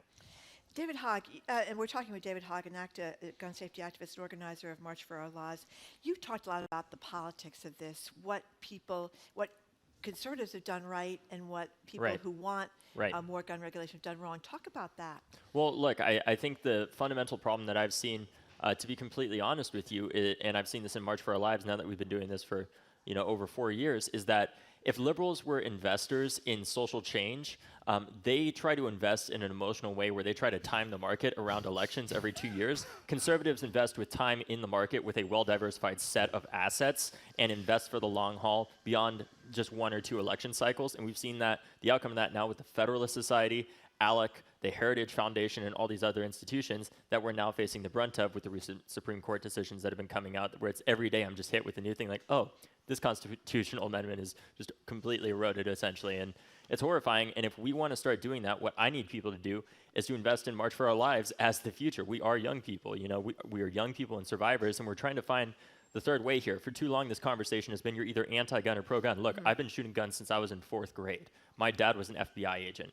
Essentially by the time that I was graduating from elementary school, I knew how to clean and disassemble and reassemble my dad's Glock, from his work. I know these people. I've shot guns almost my entire life.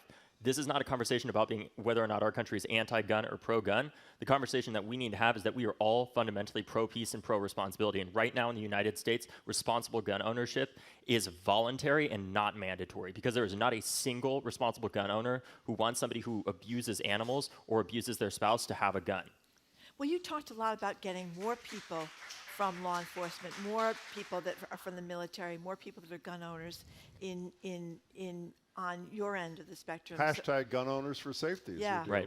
Yeah. Right. So how do you do that? So one of the things that we've been doing, unfortunately, because there are so many threats that come with this work against people, is we have to do digital organizing. So, for example, in early 2020 or later 2019, in the state of Virginia, we had taken the House, the state House, the Senate, and the governorship, and we had to advocate to implement new laws there as March for Our Lives. Many of our organizers are high school students. Unfortunately, we had a lot of threats come in where they had to be reported to federal law enforcement and talk about them, and these high schoolers couldn't lobby because they were being threatened by these men that were 2 or 3 times their own age. So what we did is we went in there the night before and slept on the floor to lobby and get up before, not all of them, but many of them did have neo-Nazi affiliations, went in there, lobbied, passed those laws, and got out of there, and those laws have saved lives. The law that we passed in Florida in the wake of Parkland, mind you, in a Republican state legislature, people like to say that these laws don't work. Let me tell you a story. My own mother got a death threat that said, F with the NRA, and you will be DOA. We reported it to law enforcement, and we used the law that we created in the wake of Parkland to disarm that individual through a court order with a right to due process, because he lived less than an hour from us and had several guns and a ton of ammunition. These laws work. This is a red flag deal you're Yes. talking about, as we do now have in Massachusetts. We're talking to David Hogg, Parkland survivor, co-founder of March for Our Lives. You mentioned people 2-3 times your age. I'm about 100 times your age, but I'm having trouble getting where you are on. You wouldn't use this word, incrementalism. Not letting the perfect be the enemy of the good. I read a piece, an interview that was done with you the other day in Time about how you wouldn't have been supportive of this package when you started your advocacy. I mean this seriously. How did you evolve from that being to one who can, it appears, I was looking in your eyes when you said it, don't let the perfect be the enemy of the good. He's looking at Marjorie now, so she can look Need at a his polygraph? eyes too. So how did you make that evolution? I mean, how do you deal with that? Well, I think it's by constantly bringing us back to why are we here? Why am I here? And that's to help save lives and prevent what happened in Parkland and what has happened to my classmates and teachers, unfortunately. And you have to think, if we're focused on the results here, if we could stop the next Parkland from happening right now, granted no law is perfect, and I will fully acknowledge that, but we still have laws, obviously. Who would I be to not do everything that I could to stop that next Parkland from happening and say, this isn't enough right now, we aren't going to deal with you, and then let that next Parkland happen. I can't handle that. We have to get all that we can right now, because fortunately, in many ways, we don't have time on our side because there are so many people dying every day from this. But also, fortunately, like I said, and I think that Time piece that you referenced, I'm going to outlive pretty much everybody in the Hart Senate building and the U.S. Senate, thank God. But we have to build that momentum for the long term and get as many changes as we can, and also bring this to the state level. I got to be honest with everybody listening. This is not going to change in Congress overnight. It's going to change first and foremost at the state level. Well, but I interviewed the other night your colleague and I think classmate, Jacqueline Corin, is that her name? Yep. Who's also at Harvard, who led the legislative campaign in the Florida legislature. What was it, 6 days after the murders, whatever it was, a number of days. And I assume, we've mentioned this 1,000 times on the show, but if people don't know, Rick Scott, who is not exactly some lefty, who is now a senator, was governor then, raised the age much more than happened in this federal package to 21 for gun purchases. And got elected. And a whole bunch of reforms kind of things. So the bottom line is, I guess you all proved it was possible. One of the things Jacqueline said to me the other night, and everybody knows about you and your post-massacre life. She says that she is affected every single day in her personal life by what she lived through in Parkland, that she is anxious in settings where she's alone or going into a space that she's not familiar with. What's the after effect for David Hogg, David? It's hard, and it's not just because of what happened. You know, what I think about isn't myself. I'm always thinking about my team.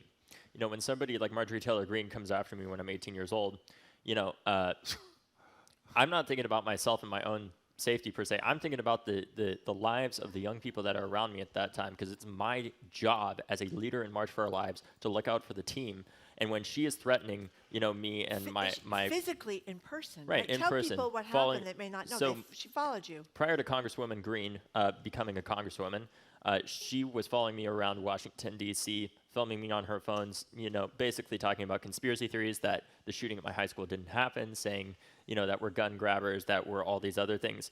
And, you know, I immediately fell back to the training that, you know, I learned throughout my life, you know, that my dad taught us because he was an FBI agent, where it's like always look for the exits. And the other thing that he taught us, my sister and I, about was de-escalation. Always as the first thing. I'm not gonna debate some woman who may be armed and is actively threatening my staff and is also about half my height, right? When I need to look out for my staff, right? That is my first and foremost priority. Is that? And honestly, I think in the old days I used to hate Marjorie Taylor Greene. I don't anymore. I just feel bad for her because she is a product of a failed education system. I mean, if you think Jewish space lasers are a thing, you probably think the Earth is flat too. I mean, come on. These are the people that we are electing to our Congress. What are we doing, right? This is evidence of the horrifying impacts of gerrymandering and the fact that in many places, who gets elected to Congress is just a race to the bottom of who can be the most extreme, and it's tearing our country apart. You know, beyond your frustration with senators who are not honest and not there and don't give a damn about the kids, another piece, a companion piece in the New York Times today, talked about how those who were on the other side, whatever that means, meaning no compromise, no slippery slope, as they like to say, they're sort of single issue voters and nothing matters except an absolute Second Amendment, despite the fact that Justice Scalia in the infamous Heller case, as we know, didn't say that there can be no exceptions to the Second Amendment. In fact, he said the opposite. Do you worry that as much as I believe, like you appear to, I'm sure Marjorie does too, the average person does care about the safety of their family, their kid, that they have a whole panoply of things they care about, and that they're going up against a much more laser-focused opposition than they are on your side? Well, for sure, but I think the bigger problem is that we don't have a multi-billion-dollar industry backing us in the way that the gun lobby does, right? I think part of the reason why I'm here right now and the reason why these things have continued is because guns do not break down in the same way an iPhone does over time. So when you sell guns, you need to invent new ways to sell them constantly and invent new marketing tactics to do that. And I think over the past several decades, especially since Columbine, the best marketing tactic that they've used is things like the replacement theory that we've seen these mass shooters use repeatedly about our country becoming more diverse, which is horrifying, right, that they are using that white supremacist rhetoric to further divide our country at a time that is already so divided, and using our diversity as a weapon against the American people, not as a strength, which it really is. And with that, the fact that it's a cycle. The more shootings that happen, the more calls for gun reform, gun safety that there are, the more that they're able to tell people that the government is coming to take your guns. They're able to sell more guns as a result. More shootings happens as a result. Then they just repeat the cycle, growing their shares. March for Our Lives does not have a multi-billion-dollar industry backing us. We don't have somebody like Michael Bloomberg backing us, right? What we need is investment in the movement sustainably that isn't tied to an election. Because it's hard for us to do our jobs, frankly. It's hard for me as a board member to look further into the future when I'm concerned about how liberals like to invest in social change when Donald Trump is president, and then they're like, okay, great, Biden's out, let's stop talking about this, when what we need is sustainable investment for the long term, because that's the possibility and the potential of March for Our Lives is we have time on our side, which is the most valuable asset to have in politics, but what we need to scale efficiently to find that third way, to build a public health-based approach to this, where 30 years from now, I think that we could look at guns the same way we look at cigarettes right now. Yeah, I love that. Right? What'd you call them? Gross and... Right, gross and dangerous, because death is gross and dangerous, right? But the thing that we need to focus on is not just talking about how somebody gets a gun, which is an important part, but we need to realize that the approach that's been taken in Australia and these other countries is not necessarily going to be possible in the United States. Because of the Second Amendment. Well, and we have an enormous number of guns on top of that. True. So we have to address, how does somebody get a gun guns so that we actually do have a well-regulated militia and that we're ensuring the domestic tranquility as is talked about in the preamble to the Constitution, while also addressing why does somebody want to pick up a gun. The way that we addressed cigarettes wasn't by outright banning all of them. It was by addressing how people get cigarettes and addressing the industry, but it was also by addressing why do people want to smoke? And it took decades, but that's the approach that we have to take with guns too, because we need to figure out how we can come together as a country and address the fact that the number one thing that is killing the future of our country right now, which is our children, is gun violence, and no responsible gun owner wants that to continue. We need them in this fight with us. We need moderate Republicans in this fight with us, because we are never going to get through the filibuster unless we build a bipartisan coalition of responsible gun owners, Democrats, and bottom line, Americans that care about the future of their kids and the safety of their kids and loved ones, regardless of whether or not they're in schools or not. But what I will tell you is, as part of addressing the why, we often hear we need to invest in mental health. We do, but we need to add an asterisk next to that and recognize that we must stop using mental health as a scapegoat for not talking about the violence that white supremacy is generating in our country, and the fact that shooters in Buffalo are white supremacist terrorists first and not mentally ill first, right? Because the most likely cause of death, two-thirds of gun deaths are suicides. Mental health has to be a component of this. But what's not going to help is by describing people like myself who have PTSD as being a greater risk to others than they are to themselves. I, as one individual, just statistically speaking, am far more likely to use a gun on myself in a depressive episode than to go and harm somebody else. And we have to stop stigmatizing mental health because we don't want to talk about the violence that is white supremacy. By the way, this is David Hogg from March for Our Lives, for those who don't recognize the voice. I'm sorry, Marjorie. You just touched on what other countries do and how we have the Second Amendment here and how we have this plethora of guns everywhere. We got more guns than people now or something like that. But I wonder if you thought about, is there something else uniquely American? I mean, there seems to be this whole, the gun advertisements that are aimed at you being a macho guy if you've got 7 guns, or this is a real, that I don't know, that is different from Australia or different from other places? Well, there's a lot of things that are different about it here in comparison to Australia, especially the number of guns that we have, which is why I say we need to take the approach that we've had with cigarettes. Look, you can still get cigarettes in all 50 states, right? It's just that far less people are dying of lung cancer right now. In the state of Massachusetts, we're far safer right now because of the laws that have been implemented here than in almost any other state. If every state had the laws that Massachusetts has and a corresponding gun death rate, we could probably have gun deaths in less than a decade if we really showed up at our state legislatures every year. That is 250,000 lives of Americans, predominantly children, that would be saved every single decade if we were to accomplish that. Before we get back to guns, and we're going to get back to in a minute, we're speaking to David Hogg from March for Our Lives, Parkland Survivor. Do you ever have any fun? Yes. You do? Yes. I mean, did I not see a story that you and, Ms. Patty was mentioning the drag queen threw out the first pitch the other day. Our buddy Tiffany Faison, the great restaurateur, threw it out the other day to celebrate Pride. Did you and Gabby Giffords not, am I right about this, throw out the first pitch? Yeah, I was behind Gabby. I did not throw the first pitch. But I did get to see Gabby throw the first pitch, which was amazing. I talked about this. So for those of you that don't know, yesterday at the Red Sox game, Gabby Giffords was throwing the first pitch, and I had the honor of standing behind her, and I got my own jersey and everything, which was amazing because the kid that played Little League, I was on Red Sox almost every single year of Little League. That's great. And my dad's a huge baseball fan, so sending him the photos was just amazing. It's kind of it's like a holy sight for him essentially. And, it is important that we have fun in this movement, but I always feel conflicted in those moments because I remember why we're there, right? Yeah.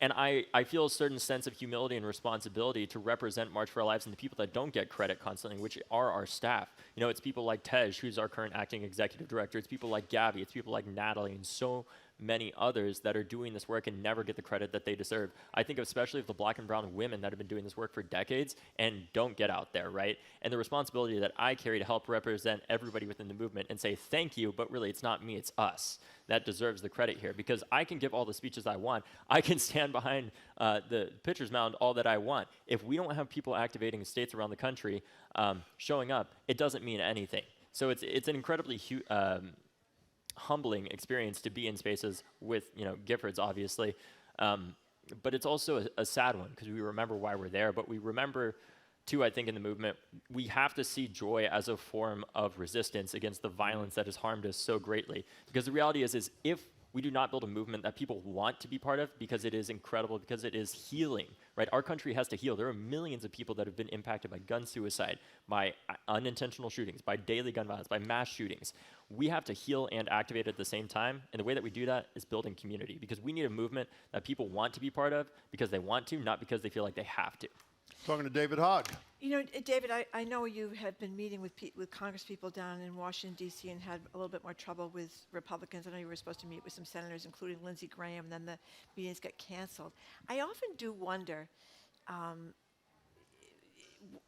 Jim just asked you this, what they say, but I mean, they won't even talk to you for the most part is what I'm hearing? Because they have nothing to say, right? I mean, is that... I mean, yeah, the reality is I think a lot of them are afraid of 2018 David, who was incredibly angry and would have tried to argue with them and fight them.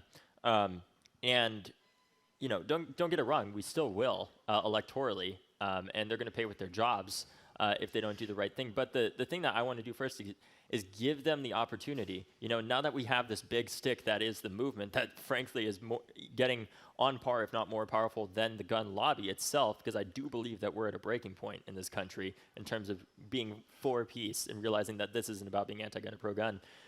What I hate, though, is that, you know, when I'm outside of Senator Toomey's office in Pittsburgh, for example, and I'm out there with, you know, dozens of teachers, and I'm out there, you know, with there's an 11-year-old little girl there whose dad's a mailman and her mom's a teacher named Eleanor, right? And, you know, she's just out there and she just wants to be safe in her school, right? And Senator Toomey refuses to meet with people like that, you know, people that are like half our height. How can you look a kid in the eye like that? You know, they aren't Democrats or Republicans. They're T-ball players. They're honor roll students. They're coders like Eleanor is, right? That's who we're losing every day. And that's what I'm constantly trying to bring this back to is this is not, first and foremost, this is a moral issue. This is about our kids. I don't want this to be a political issue. And I want to meet with those Republicans. I want to meet with any Republican that I can meet with because we have to do what we can right now to save lives. But what I'm not going to do is go with some BS thing where it's like, here's $1 million for mental health to just stigmatize it further. No, we need substantial work to find the actual common ground and how to disarm people with a history of domestic violence, for example, people who shouldn't have guns in the first place. You know what's so troubling about the Toomey thing is not only is he not running for re-election, right. He was the co-sponsor of the Manchin-Toomey background check thing. So right. how pathetic. You know, you and John Rosenthal, John was with us the other day, Stop Handgun Violence, right. Amazing work. You were on TV with me a month or two ago, before Uvalde, before Buffalo, and I'll paraphrase you, but I said, so how do we ultimately win this thing, really win it? And your response was something like, and this is not far from a quote, well, as soon as people like you die, we will be at, I mean, you were basically, by the way, David Gergen, when he came in to talk about his book the other day, said and he's 80, said a variation on the theme. Yeah. Are you, but I'm asking this because in light of this cracking open, at least to a degree, are you more optimistic about more comprehensive reform in the short or middle term than you were when I saw you a couple of months ago?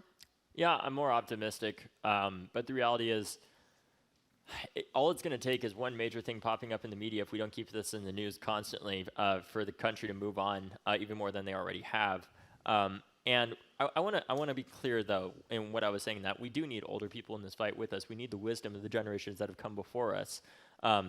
What I mean specifically is when we're going to outlive you is about these senators, you know, that stand in the way of justice and morality.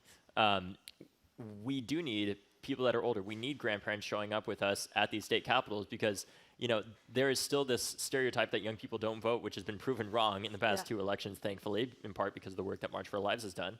But a lot of these senators still believe that. And they're a lot more afraid of somebody, frankly, like you all, showing up and saying, we're voting for our kids, you know, our grandkids, whatever it might be, because they do believe that you vote in every election, and they are scared of you. So we need grandparents in this fight with us to not just help support, you know, by voting and showing up, but also by helping to advise and mentor us so that we bring, you know, the power and the energy and the ferocity of youth, but help guide it in a productive direction using the wisdom of the people that have come before us. It can't just be young people that are in this fight. That's exactly what Bill McKibben has told us about why the Third Act was created for climate change. You know, I just want to ask just one last thing. I know you're studying the history. You study the history of conservative movements, which is a really clever thing to do because I think that they're having a lot of success. Much better at organizing than we are. Exactly. Yeah. So give advice. I know it's a moral issue and not a political issue, but there has to be politics involved.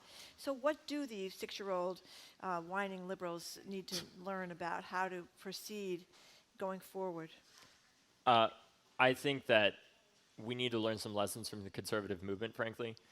We need to learn the value of investing for the long term and being okay with not seeing results immediately and knowing that these things, it's compounding interest that we're aiming for here, right? In terms of the change that we want to create and knowing that it does take time. You know, the Federalist Society started a long time ago, but now we're seeing, you know, a massive number of people in the Supreme Court that basically have to get a check mark by one organization to then deal with what is constitutional and what is not.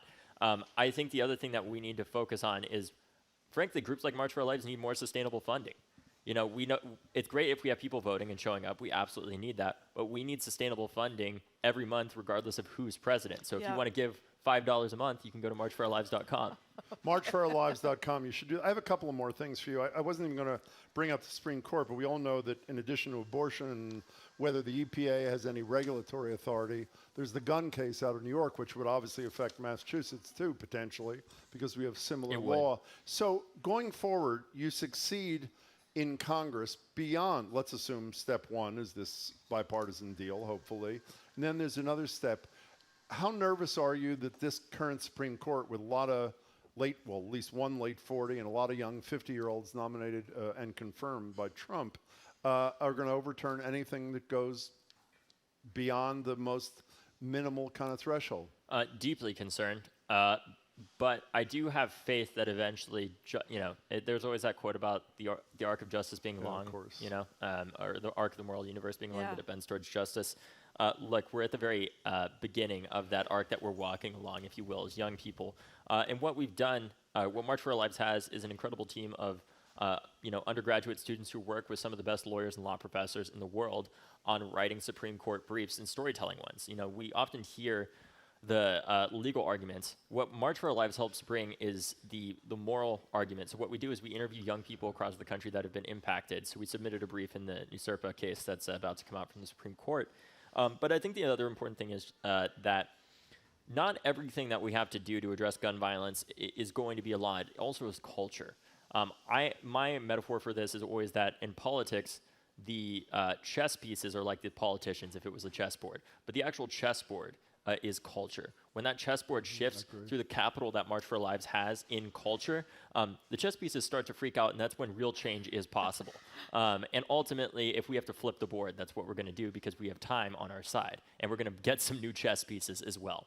Last thing for you, David Hogg. When you were talking about states, we can also focus on states. Jerry from Warren, Rhode Island, texted in, Rhode Island just passed 3 new gun laws last Thursday, including, I didn't even know this, a ban on large capacity magazines. Wow. We'll end with the same question I asked John Rosenthal the other day. We get a ton of questions, and we're getting them now while you're here. We're in Massachusetts. Every member of our congressional delegation is on the right side of this. We have, from what we're told, after Hawaii, the toughest gun laws in the country. They're working. What is a Massachusetts resident in the audience here or at home listening? What do they do in addition to joining marchforourlives.com? What do they do to advance the cause? Well, I think pushing for stronger and stronger laws within Massachusetts, because unfortunately there are still people dying every year in the state from gun violence, and it doesn't make a difference to those families that we have the strongest laws in the state. I think what we need to do in Massachusetts is set a precedent. I think what I would like to see eventually at the federal level is something like the National Highway Transportation Safety Administration, where they go and investigate all these car crashes, and they're like, was the road wet? What was the gradient? You know, was there a guardrail and all this stuff? We need that for gun violence in the United States, because if we really want to have a well-regulated militia in the first place, as we talk about in the Constitution, and we want to ensure the domestic tranquility, as is talked about in the preamble, we need to make sure that we are doing everything we can to make sure that the bad guys that they always talk about are having the hardest time possible to get these guns in the first place. Because here's the thing, as a kind of final point, they always say these are criminals. Criminals don't obey law. No, duh. No criminal obeys laws. It's the definition, right? The reality is, though, the shooter at my high school was a criminal, but he was not a mastermind. The shooter in Buffalo, the shooter in Texas they were all criminals. They were not masterminds, though. They were 18 and 19-year-olds who were able to legally access an AR-15 and use it at these, schools and supermarkets. They're not criminal masterminds, and no law is perfect, but a reduction is still better than nothing. And when they, a lot of the time, the problem that we face is trying to prove a negative here. It's like trying to prove Bigfoot doesn't exist. There's no way that you're ever going to know without having some kind of time machine or something that they come up with over at MIT or Harvard to draw a parallel universe where we see the shooting that didn't happen. Yeah. But we do know from instances like the one where my mom was threatened that can be an instance where these laws are used. So to really answer your question, first and foremost, along with supporting March for Our Lives, because we are not nearly as big as a lot of these other national organizations. My metaphor for this is that it's kind of like we're the hottest guy or girl at a high school, and that people see us on TV, they see us on NPR, and they think, well, they have all the funding, but we never get asked out to prom because everybody thinks that we've already been asked out.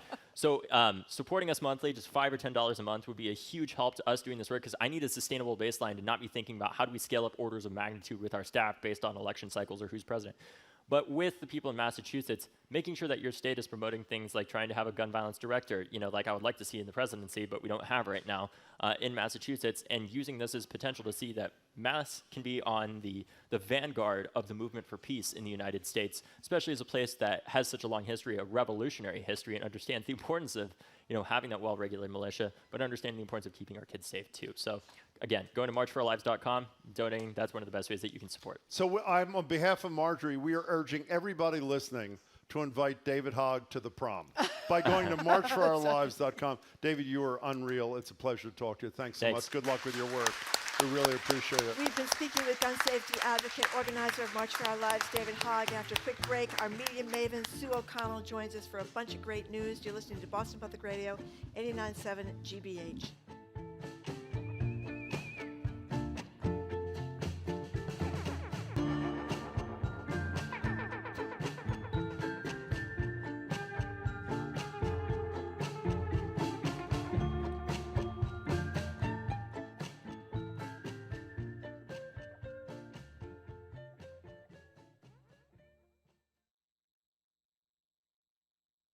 Week on Under the Radar with Callie Crossley.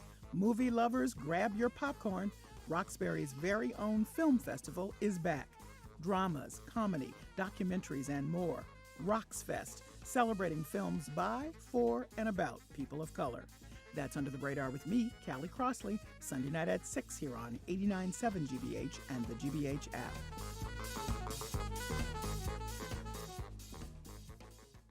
Funding for our programs comes from you and Ocean State Job Lot, partnering with customers to help animal welfare organizations throughout the Northeast.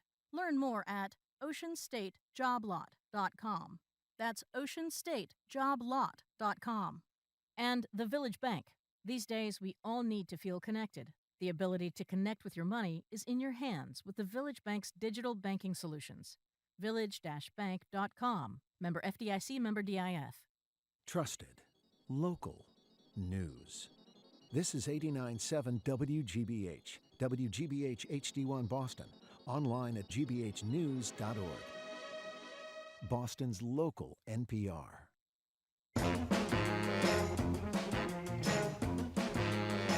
Welcome back to Boston Public Radio. Jim Browdy, Marjorie Egan, live at the Boston Public Library, streaming at youtube.com/GBH News. People are texting saying, what's that web address again? marchforourlives.com. Here to take on the social norms and abnormalities of the day, including the outrageous story about Malton Superintendent, which is maybe my favorite story of the month. Outrageous to you, perhaps. It's time for media maven Sue O'Connell. Sue is the co-publisher of Bay Windows and South End News and contributor to Current on NBC LX and NECN. Hi, Sue. Hi, that's a little tough act to follow there. Oh, my God. I know he's no longer a high school student. No, he's not. He's at Harvard. As I mentioned last year, last week, I was class president at Revere High School. Yes. And I, took my opportunity to give our graduation speech to really inspire the crowd to make fun of the pizza in the cafeteria. Yeah. So I didn't really in the spirit of David Hogg, essentially. I'm just not really up to his level. I also want to underscore something Marjorie said at the beginning of the show. Which was? Before I was a parent, I lived in Boston, and then I took my 3 nieces and nephews to the Swan boats. There you go. Went to the Swan boats. One of them had to go to the bathroom. Uh-oh. There was nowhere to go to the bathroom. Oh. They went under a tree, which they still tell the story about, and then I moved to Canton after that. So to your earlier Isn't conversation. It's an issue for every tourist that comes in, or even people that live in Rosendale. But I or moved Hyde back. Park. I did move back. You did move back. Can I yeah, add one more piece of digression before we start? Yes. You are from Revere, is that I correct? am indeed. Karen, who runs the great Newsfeed Cafe, is from where? Revere. And her new number 2, who I was introduced today, where is she from? Revere. Exactly. We all stick together. That's all you need to know. Yes, not only we were friends in high school, Karen That and is I. really Not just like know each other. We unbelievable. still And are friends. Do you see but what Karen made today, my friend? I know, the Pride bagel right there. I want to know how they made that. That's what I want to know. Marjorie's all over it. Yeah, well, it's really quite clever. It's all these different It is colors. Well, you indeed. should hold it up, Jim. I the did. Cameras. You did. Okay. All right, so let's get to our media maven, Sue O'Connell, subjects here.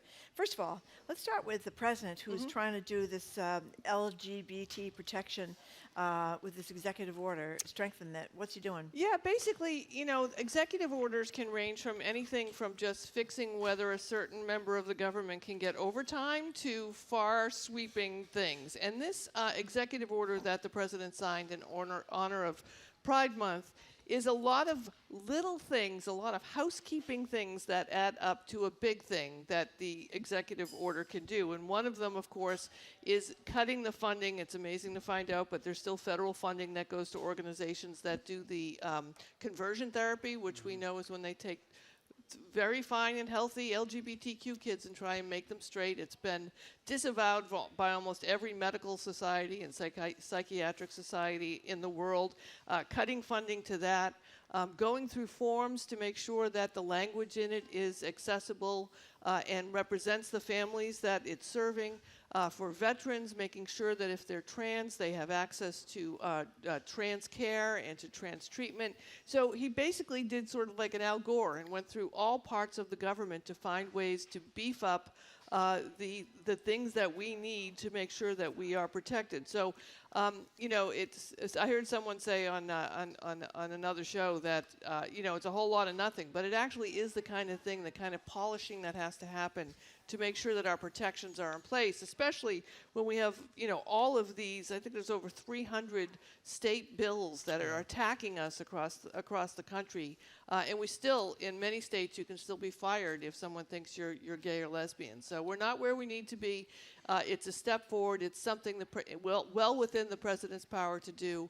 And if he did it every year, if every president did it every year, we'd be further ahead. And you should remind people briefly about one of Joe Biden's flubs many years ago that changed the course of history on the federal level about same-sex marriage. Yeah, I forget. People? Yeah, I always forget what show he was on, but he was on one of the morning shows, and they asked where the White House was. He was vice president to President Obama. Where the White House was on same-sex marriage. He said, "Well, we've already decided. Basically, we're already there," which of course they had, but they hadn't announced it yet, and that forced Obama to come out sooner. So, I was just looking over at CNN, and I saw the headline that talked about how Governor Ron DeSantis, Mr. Don't Say Gay, the governor down in Florida, is now refusing to pre-order COVID vaccines crazy. The only state for children that are under 5 and years he's making the old. argument that you can still get it, that your doctors can still order it, that the hospitals can still order it. Like, we don't understand how supply chains work anymore. Have we forgotten that in Florida? It's just kind of, and he's the one that wants to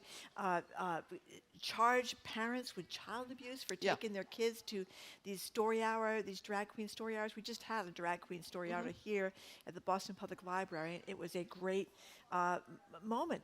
So what is going on with him? I just don't get it. Well, I think he's running for president. I think that's exactly what he's doing. But do you think people across America want you to deny access to vaccines? Ask to the people kids of under Florida. 5? Florida is the great representation. The reason we pay a lot of attention to Florida is because demographically, it's a microcosm of the United States. The number of rural and urban, minority representation, age groups, all the things that America is in Florida.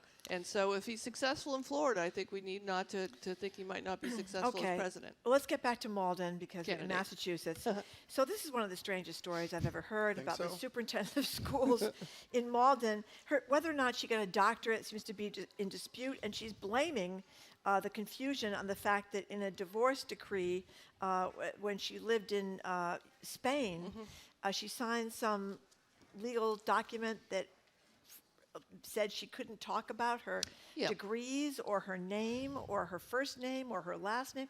What is going on with this one? Well, Marjorie, let me just tell you that when I submit a resume somewhere, I never put my PhD initials next to my name, and I don't require that you call me Dr. Susan E. O'Connell. And you know why? No. Because I'm not. I don't have a PhD. That's a very good reason. No, That's me why neither. I don't put it on my resume. She, this woman, Lahia is her Lahia first- yeah. Norega Murphy, had been worked in the Boston public school system, according to the great reporting by Bianca Vasquez-Tonez over at the Globe. Formerly of GBH. She, she started just kind of working doctor, into... Just dropped it just right dropped in it there. in, little doctor here, doctor there, call me doctor this. And someone got suspicious about it, and she said that she did indeed, as you mentioned, Marjorie, have a doctorate. But her husband's family was very successful and important, and she had made a non-disclosure agreement with them after the divorce that she wouldn't try and make money off of his name, so therefore she never claimed that she had a doctorate while she was applying for this job. Of course, they contacted the college that she says she got the degree from. University of Salamanca. Yeah, Spain. they have no idea what she's talking And they have about. no program like she described. No program like she described. So the issue here is, she didn't say that she was a doctor when she applied for the job, so they didn't vet her to see if she had it. But now what do they do? And of course, some people are saying, it's a case of racism or sexism, or they just don't want her in place. But it's just don't call me doctor. Now, let me say, I think both of you are being unfair. Okay. Now, all she is saying is she did get this doctorate. And the problem is, one, she didn't get it in her last name, which is understandable. It's in her husband's ex-husband. married. She also didn't get it in her first name. No. So her first name is A not on different it. name, yeah. That's another thing. The program that she graduated from doesn't exist. No. Doesn't exist. She can't say when she completed Nope. the classwork That's missing. for this thing. Right. And as the Globe reporter, Bianca Vasquez-Tonez, I don't know if I said, used to work at GBH work before at she went to the GBH. Globe, asked her an interesting question, which is, if you're precluded by this prenup or postnup or whatever, Why are you from using saying it? why are you using doctor now? Doesn't that violate It slipped up. She the slipped up. prenup? I kind of can't thing? wait to find out what happens with Well, this. let me tell you what's going to happen. The answer is, this is my prediction based on nothing. She says she'll have all the data by September. She'll resign in August, saying everything I told you is true, but it's causing division in this community. So and I don't I'm want to gonna cause resign, Now, yeah. I want to raise a larger issue. I've been doing Greater Boston, I think, for 9 years. The single angriest set of emails I've ever gotten was when I did a commentary, which I intended to be slightly humorous, that's where you went criticizing wrong. Jill Biden for Doctor. demanding to be called Dr. Jill Biden. Because You're in my, obsessed with this, Jim. in my very, very myopic way, my position was she can't operate on me. She can't take out a filling or put in a filling. And that shouldn't be. I mean, You're a doctor. I have a Juris Doctor Jim from makes us NYU call Law him School. Dr. Browdy, Well, in no private, I enough, don't yeah. do it publicly. Where do you stand on the whole issue of a PhD? And I'm sorry, I know I'm angering a lot of you PhDs out Yeah. there. Where do you stand on whether or not, for example, Jill Biden, who seems to be a fabulous person and a great teacher and whatever, this whole doctor deal? Where do you stand on that? I take the approach of Rachel on Friends when it comes to Dr. Ross Geller. As you may or may not know, I never saw Friends. So okay, tell so us. one of the main characters is Ross Geller, Yeah. Okay. and he's a paleontologist, a PhD, That's and he right. refers to himself as Dr. Ross Geller, and And? everyone calls him that, except when he goes to a hospital when Rachel's dad had a heart attack. He said, Oh. "Hi, I'm Dr. Ross Geller," and everyone just keeps yelling at him. It's not that kind of doctor. Not that kind of doctor. The joke I told I actually stole from someone about not putting doctor next to my resume. I had a friend who was with people who all had PhD on their resume, and she didn't have one, and she just said, I just never put it down. And they never asked her if she had one or not. She just never puts it down. I get that people work really hard to get it, and I think that they should be recognized. But there's just a whole other things that we all have that esquires don't usually walk around saying I'm an esquire or I'm a landowner. So Right. in your business, especially in education, I think it's important because it signifies the education that you've gotten. But if it doesn't get you a reservation, who cares? So you're essentially, if I can summarize, you're firmly coming down on both sides. Right of in the that middle. issue. You know Is me. that correct? I am a knee-jerk moderate. Exactly. Thank you very much. We're talking to Sue O'Connell from NECN. So where do you come down in the middle of the new head of CNN? This Chris Like doesn't want them at CNN to call Trump's election claims. the big lie as they have for a long time. I agree with him. I do. You know, yeah, I I do agree too, with him actually. 100%. And I'll tell you why. He's not saying that they shouldn't say that it's a false election. He's giving them other language Trump's that they lie. should use. Trump's lie, Yep. that the election was falsified. He's concerned that calling it a big lie comes out of the Democrats' talking points. That, you know, they Democrats, Republicans, conservatives, liberals all get together every now and then and say, this is what we're going to call it. And we've had this discussion a lot during the same-sex marriage battles. We at Bay Windows called it gay marriage, and people got really mad at us. Why is Within that? the community, because they wanted us to say it was marriage equality. Don't call it gay marriage. And we're like, Oh. but people know it's gay marriage, Yeah. and they figure it out, and we're trying to save space on the print on the front page. But the other, seriously, but the other part of it is the language that we use in the media ends up becoming what it is, right? So we now say pro-choice and we say pro-life, right? People get really ticked off about that. Let One me tell of them you. is more accurate than the other. Yeah. Pro-choice is more More accurate accurate. than pro-life. Correct. But do we make a designation that we're only going to say pro-choice because it's accurate? Or do we go ahead and say we need to be fair and parity and say it's pro-life and pro-choice? Or do we now I've say changed pro-life. abortion activist, pro-abortion activist, or anti-abortion activist? I've changed it to pro-forced birth now. That's what I see. Well, the that pro-life even movement might be as. more accurate as Yeah. well. So I agree with him in trying to take a step back from what the activists, whoever they are, or the organizations are telling us that we should call it, and that we should use our own words. We could say the so-called, don't say gay bill, Yeah. because that's what it is, but we need to be more accurate.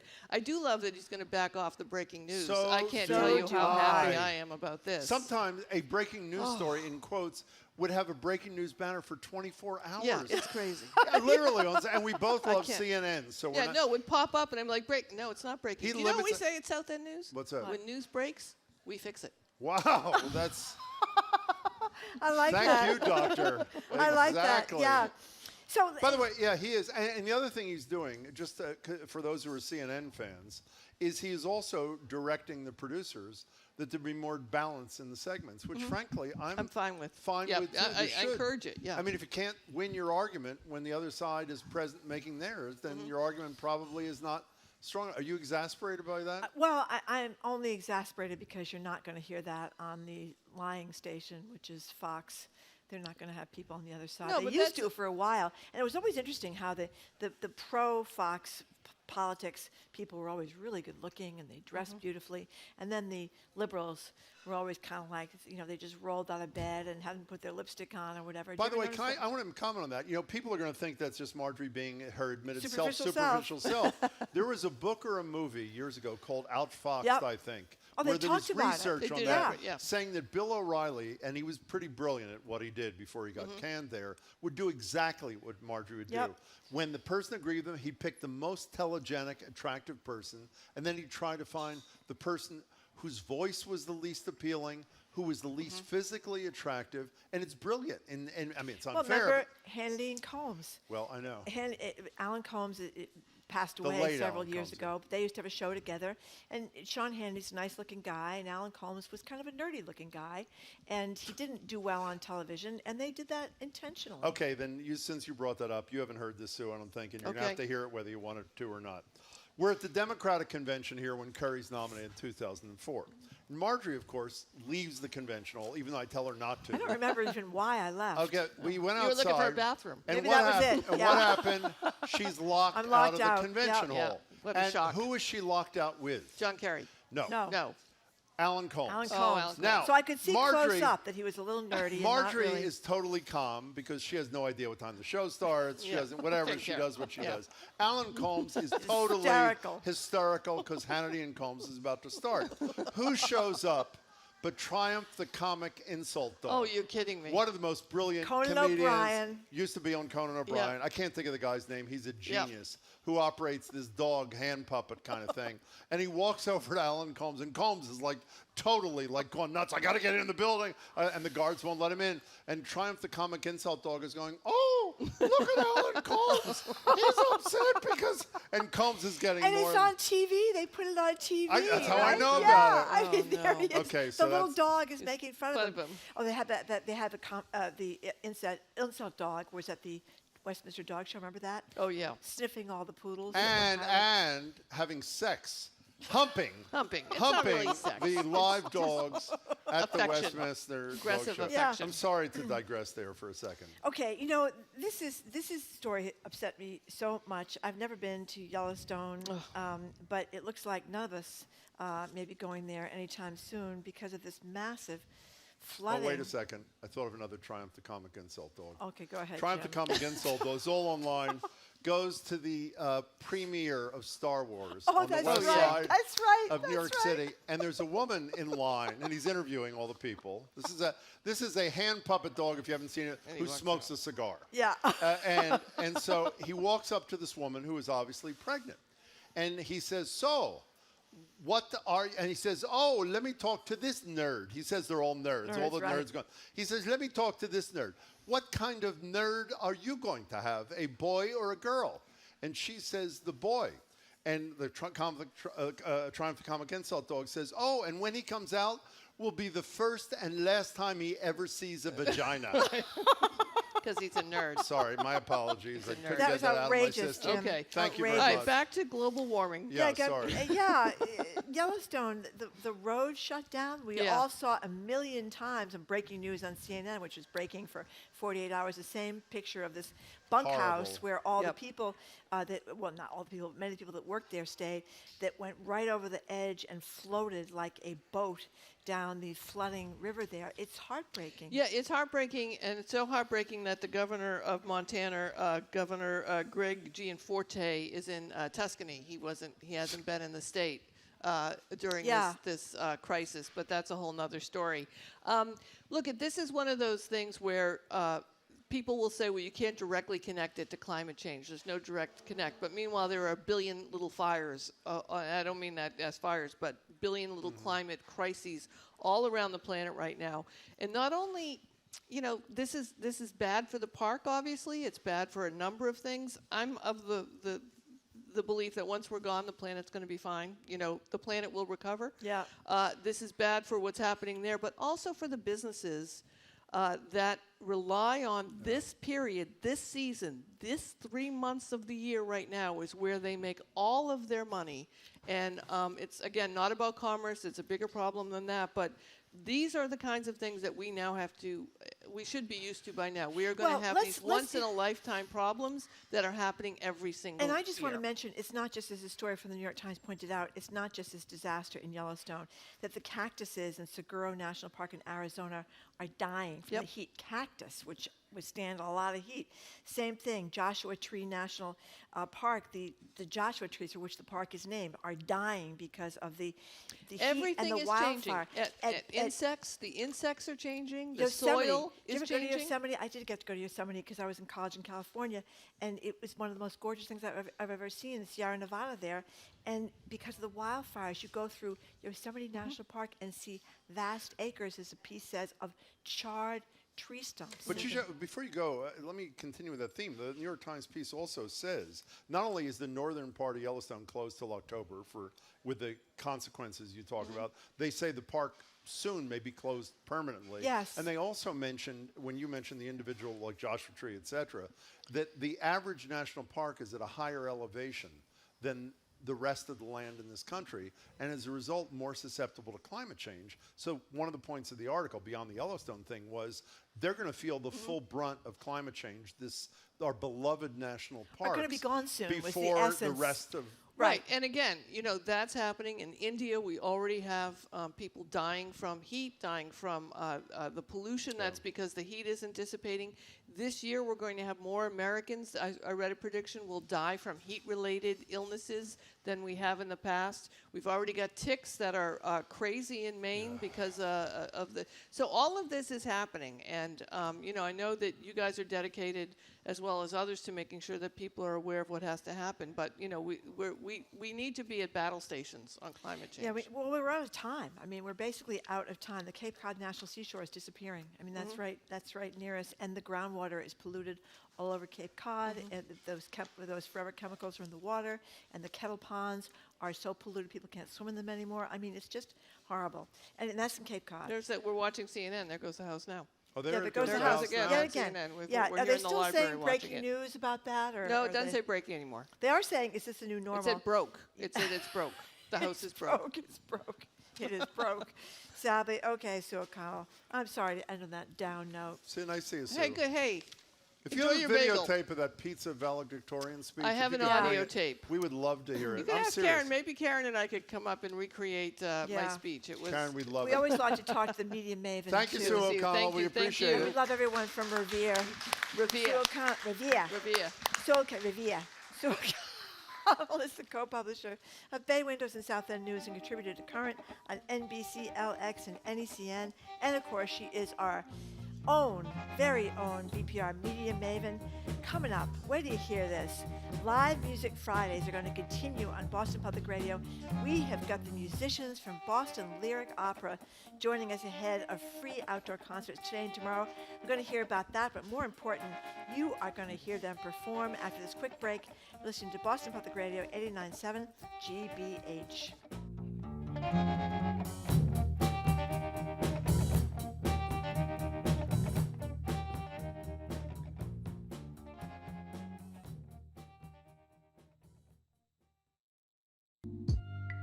In the 1950s, Ernona Clayton experienced racism firsthand in Nashville, Tennessee. It was her catalyst for joining the civil rights movement, where she became a close confidant of Martin Luther King Jr. I've gotten involved in so many causes because I felt like we got to fight the dragons of prejudice. Looking back on a life of activism this afternoon on All Things Considered from NPR News.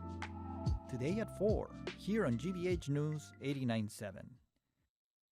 Our programs are made possible thanks to you and Rockport Music, presenting the Rockport Chamber Music Festival at its seaside Chillinlu Performance Center with violinist Ray Chen and double bassist Xavier Foley on works by Bach, Vivaldi, and Foley. rockportmusic.org. And Focus Features, presenting Brian and Charles, a story about a brilliant inventor whose greatest invention turned out to be his best friend. Now playing in theaters.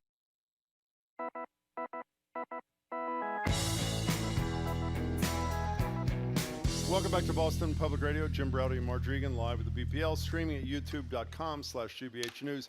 We're continuing Live Music Fridays at the Boston Public Library, and we're keeping it, I think, sort of eclectic. Last week it was rapper Red Shades. This time around we've got musicians from the Boston Lyric Opera Street Stage. Joining us now are Jessica Johnson-Brock. She's the Senior Director of Artistic Operations at the BLO. Next to her is Annie Rabat, who'll be playing violin for us in a moment. We will also speak to, in advance, Patricia Au and mezzo-soprano Vera Savage, just off to the side. We'll speak with them in a couple of minutes. They're here ahead of 2 shows this weekend as part of the BLO Street Stage series, free to the public. We love that. They'll be performing tonight at 5:30, tomorrow at 6 on the Rose Kennedy Greenway, Rose Wharf Plaza. On June 30th, you can catch them at Villa Victoria in the South End. Jessica and Annie, it's great to have you here. Thanks for joining us. Thanks for having us. Yes, yeah, we've so been much. Woo! We have been listening on and off during the breaks all day, and you guys are in for a huge treat in just a couple of seconds. But before we get going, tell us what's Street Stage? Absolutely. I'll take that one if you don't mind. Yeah, of course. So Street Stage is a mobile performance trailer that we take throughout the community of Boston to bring music and opera into our community. It was born of the pandemic era. It's something that we started brainstorming in March 2020 after we had to shut down and go into lockdown. And we were trying to figure out, what can we do, right? We know what we can't do. And that's what we usually do. So how do we still bring music into our community? And this was our answer. We heard it was you. Is that true? Or we hear you're humble and you don't like that, but it was you. Is that? I was a key member, a leader of the project management team. Yeah. So why does this have appeal to you and your fellow musicians? What's the hook? Why do you like doing this? We get to bring the music to people who wouldn't necessarily come to us in the hall. Even now that the pandemic is easing up and people are coming back to live performances.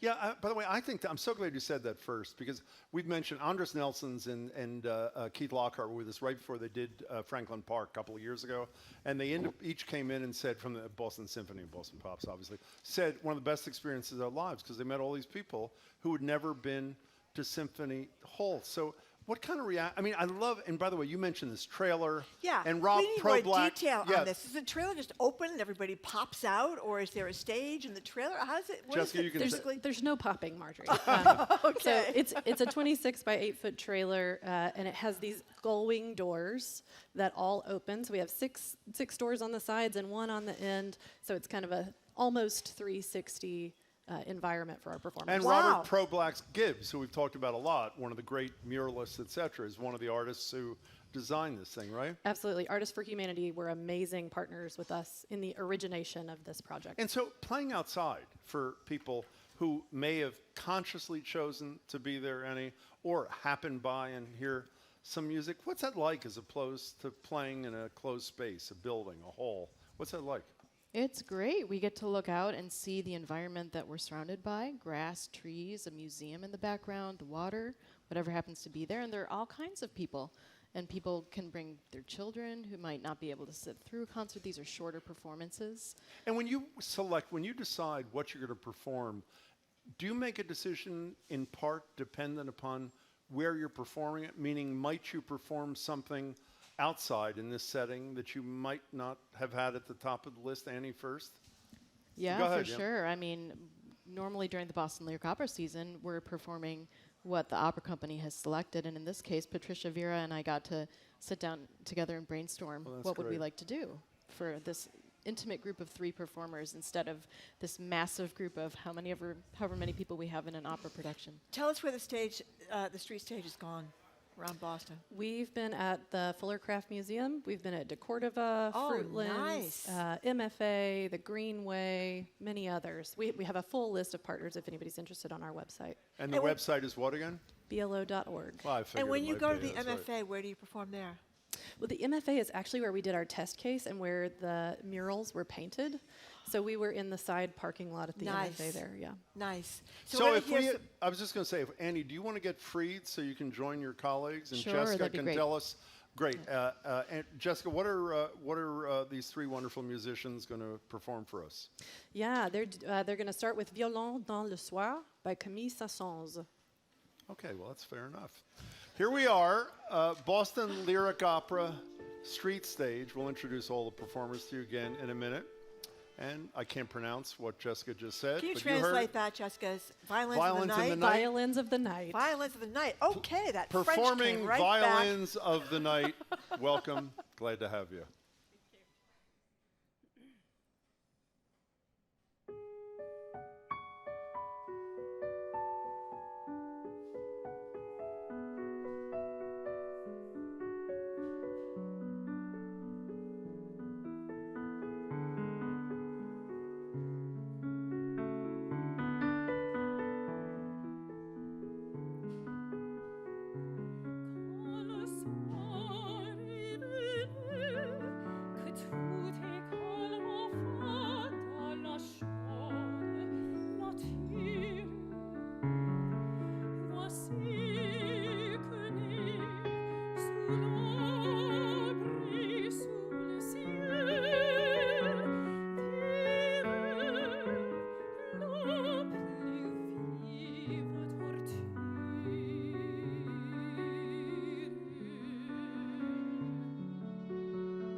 Boston Lyric Opera Street Stage.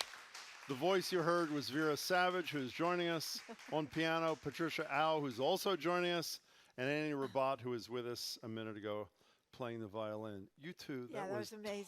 That was amazing. Totally beautiful. Good to meet you both. Thanks so much for coming by. And Vera, we understand we have a very special someone in the audience listening to you today. You do? Who could that be? My 6-year-old son and his kindergarten class. So hi to Ms. Sullivan's class and my son Jamie. Fabulous. That's great. Patricia, and thank you so much for being here with us today. That was unbelievable. I want to ask you, though, because opera, I think, to some people is like, oh, my God, that's way above my pay grade or whatever. Of course. But you're working, I read, with kids in school. They're doing their own little operas. Tell us about that, Patricia. That's right. So I'm one of the co-teaching resident teaching artists at Boston Lyric Opera. And a bunch of us, the teaching artists, go into schools and we work with the students and we create opera from scratch using the Create Your Own Opera program and curriculum. So we work with the classes and we come up with a story or a story that's from their curriculum, and we come up with like a shortened version of the story, whether if it's 5 minutes or 10 minutes, and then we create a script, which is the libretto, and we set it up with music. So however we want to compose the music, sometimes I just ask them, sing a tune that you think that will fit the music or the words, and they come up with a melody, and then with the teaching artists, we create kind of a scene and a story, and then we create like really a sense of like a 5 to 10 minute opera. Okay. It's words with music, really. I want to know what the plots are about. It's like who gets chosen first in Red Rover? Or It can be. It really depends on what they're learning in school. Yeah. So I think years ago we had like aliens versus monsters, which was one of the themes. And this past week we had a partnership with Jackson Man, and which is a school In Brighton, yeah. in Brighton, and every year they come up with really fantastic stories. So one year it was about how the French fry came to be. I love it. And I love it. one year it was about a girl from Afghanistan. And so it's really the stories that they are learning within their curriculum, which is really exciting because we want to be highlighting the stories that they're learning and that they want to tell. So essentially it is telling stories with music. So And that's what we think what opera is. When your 6-year-old hears you sing, is it a boy or girl? It's a boy, Jamie. Does he have a hard time believing that is coming out of your body? I mean, it is. It's watching you. It was beautiful. It's surreal. He generally the response I get is, "Mommy, be quiet." That's a very, Vera, you had an experience. Annie was describing how great it is to see people who might not otherwise see you in a hall and that sort of thing. You had an experience with somebody who just happened. Well, you're nodding your head. Tell a story. Yeah, well, I did a bunch of street stages last year. They were probably my first live performances in over a year and a half because of the pandemic. And during a piano interlude of one of my pieces, I wasn't singing, and I heard somebody walk by. He must have been on his cell phone, say, "I think I hear someone singing." And he came around and watched for a little bit. And that's exactly how we want, people to learn about us, and that's why we do things like the street stage. Yeah, before you tell us what you're going to play, Patricia, when I was reading your bio, you're not just a pianist, you're also a collaborative pianist. That's right. And I'm embarrassed myself and say I have no idea what that means. Well, what does it mean? Essentially, I just don't perform solo piano, and I play with a lot of people. I love chamber music. I'm a vocal coach. I love working with singers, and essentially, I don't play solo on stage. I love having fun with my colleagues on stage and making really fun music. So I'm sort of a collaborative radio talk show host. Absolutely, yes. That's right. I'm over here. Oh, thank you. Hi, Marjorie. But you know what I always wonder when I talk to musicians? I'm always wowed by how talented people are. At the piano, the violin, your voice is incredible.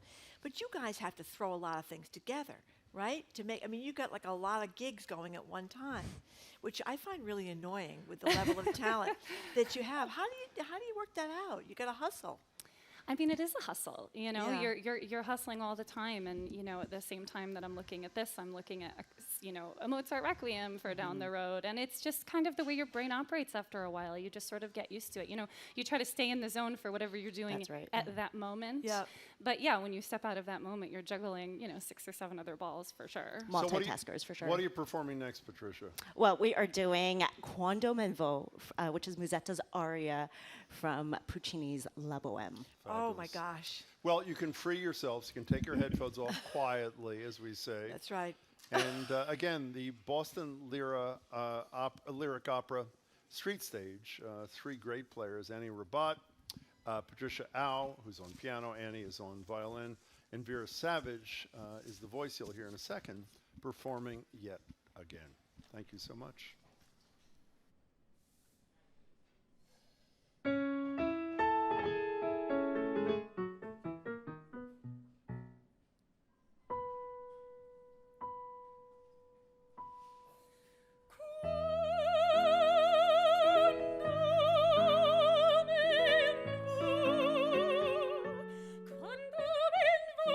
Soletta per la via, nocente sosta i me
That was beautiful. All three of you. Thank you. was Thank the you. Thank Boston you. Lyric Opera. Wow. Jessica Johnson Brock, Annie Rabat, Patricia Au, and Vera Savage. Thank you so much. That was absolutely great. beautiful, You and were we great. very much appreciate them being with us. Thank you. Okay. Wow. When we come back. How much you like music on Fridays here, by the way? I Is love that music on just- Fridays. Wow. I'm sorry. Go ahead. I love when we have music here on Fridays. When we come back, we're going to talk about things about living in France as opposed to the United States. It's basically what we're talking about up next. That's 89.7 GBH, Boston Public Radio.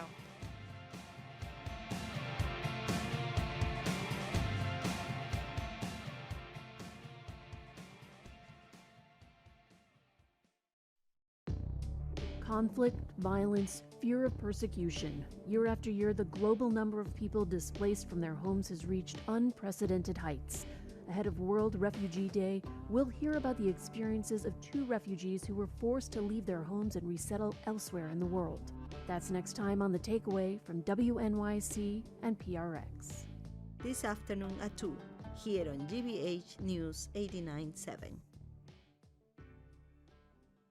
Support for our programs comes from you and the Boston Speakers Series, returning to Symphony Hall for 7 evenings, featuring former Attorney General Loretta Lynch, death row exoneree Anthony Ray Hinton, and New York Times columnist Tom Friedman. bostonspeakers.org. And Safety Insurance. Whether you prefer email, texting, or a live person, Safety Insurance is available to help you file a claim and pay your bill. Safety Insurance. They'll help you manage life's storms.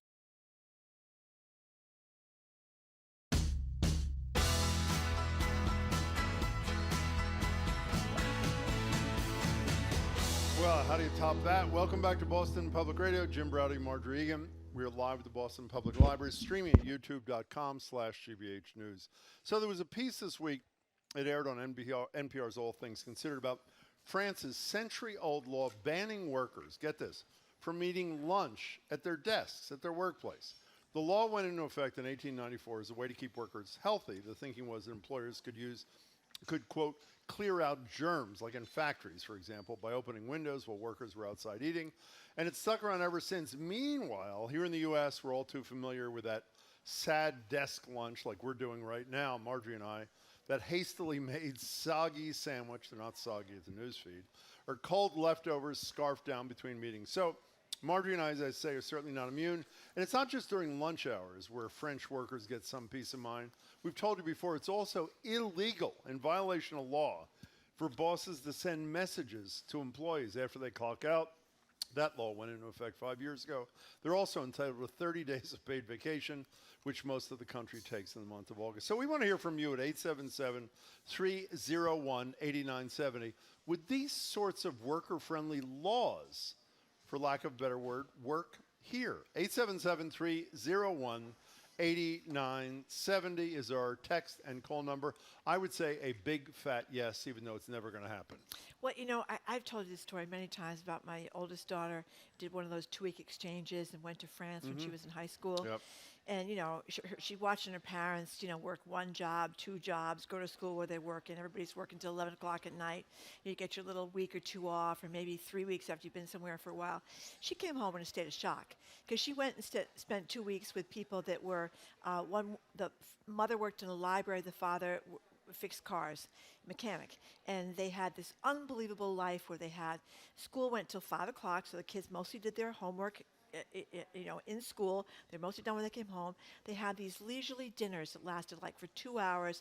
They're playing board games, you know, between courses. They have this wonderful meal, and people, you know, went to bed or watched TV or went out and played or something like that. Nobody was up until midnight doing their homework.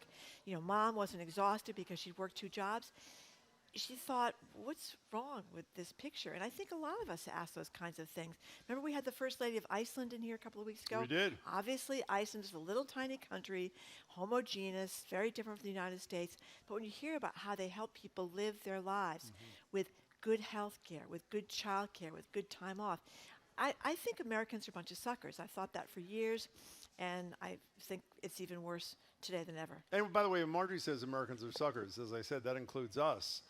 during the show, as people at the library can see, during our 1-minute breaks, we are scarfing That's down right, whatever down we can. the floor. Pea soup, chicken salad sandwiches, fried bagels, that sort of thing. The best and most egregious example of this, I don't know if it's the most egregious, is the best example that will stay with Marjorie and me the most. When we were on our old radio station about 15 years ago, also on that station, he had a radio show in addition to a TV show, was what's the name of the guy who was? Bill O'Reilly. Bill O'Reilly. Bill O'Reilly.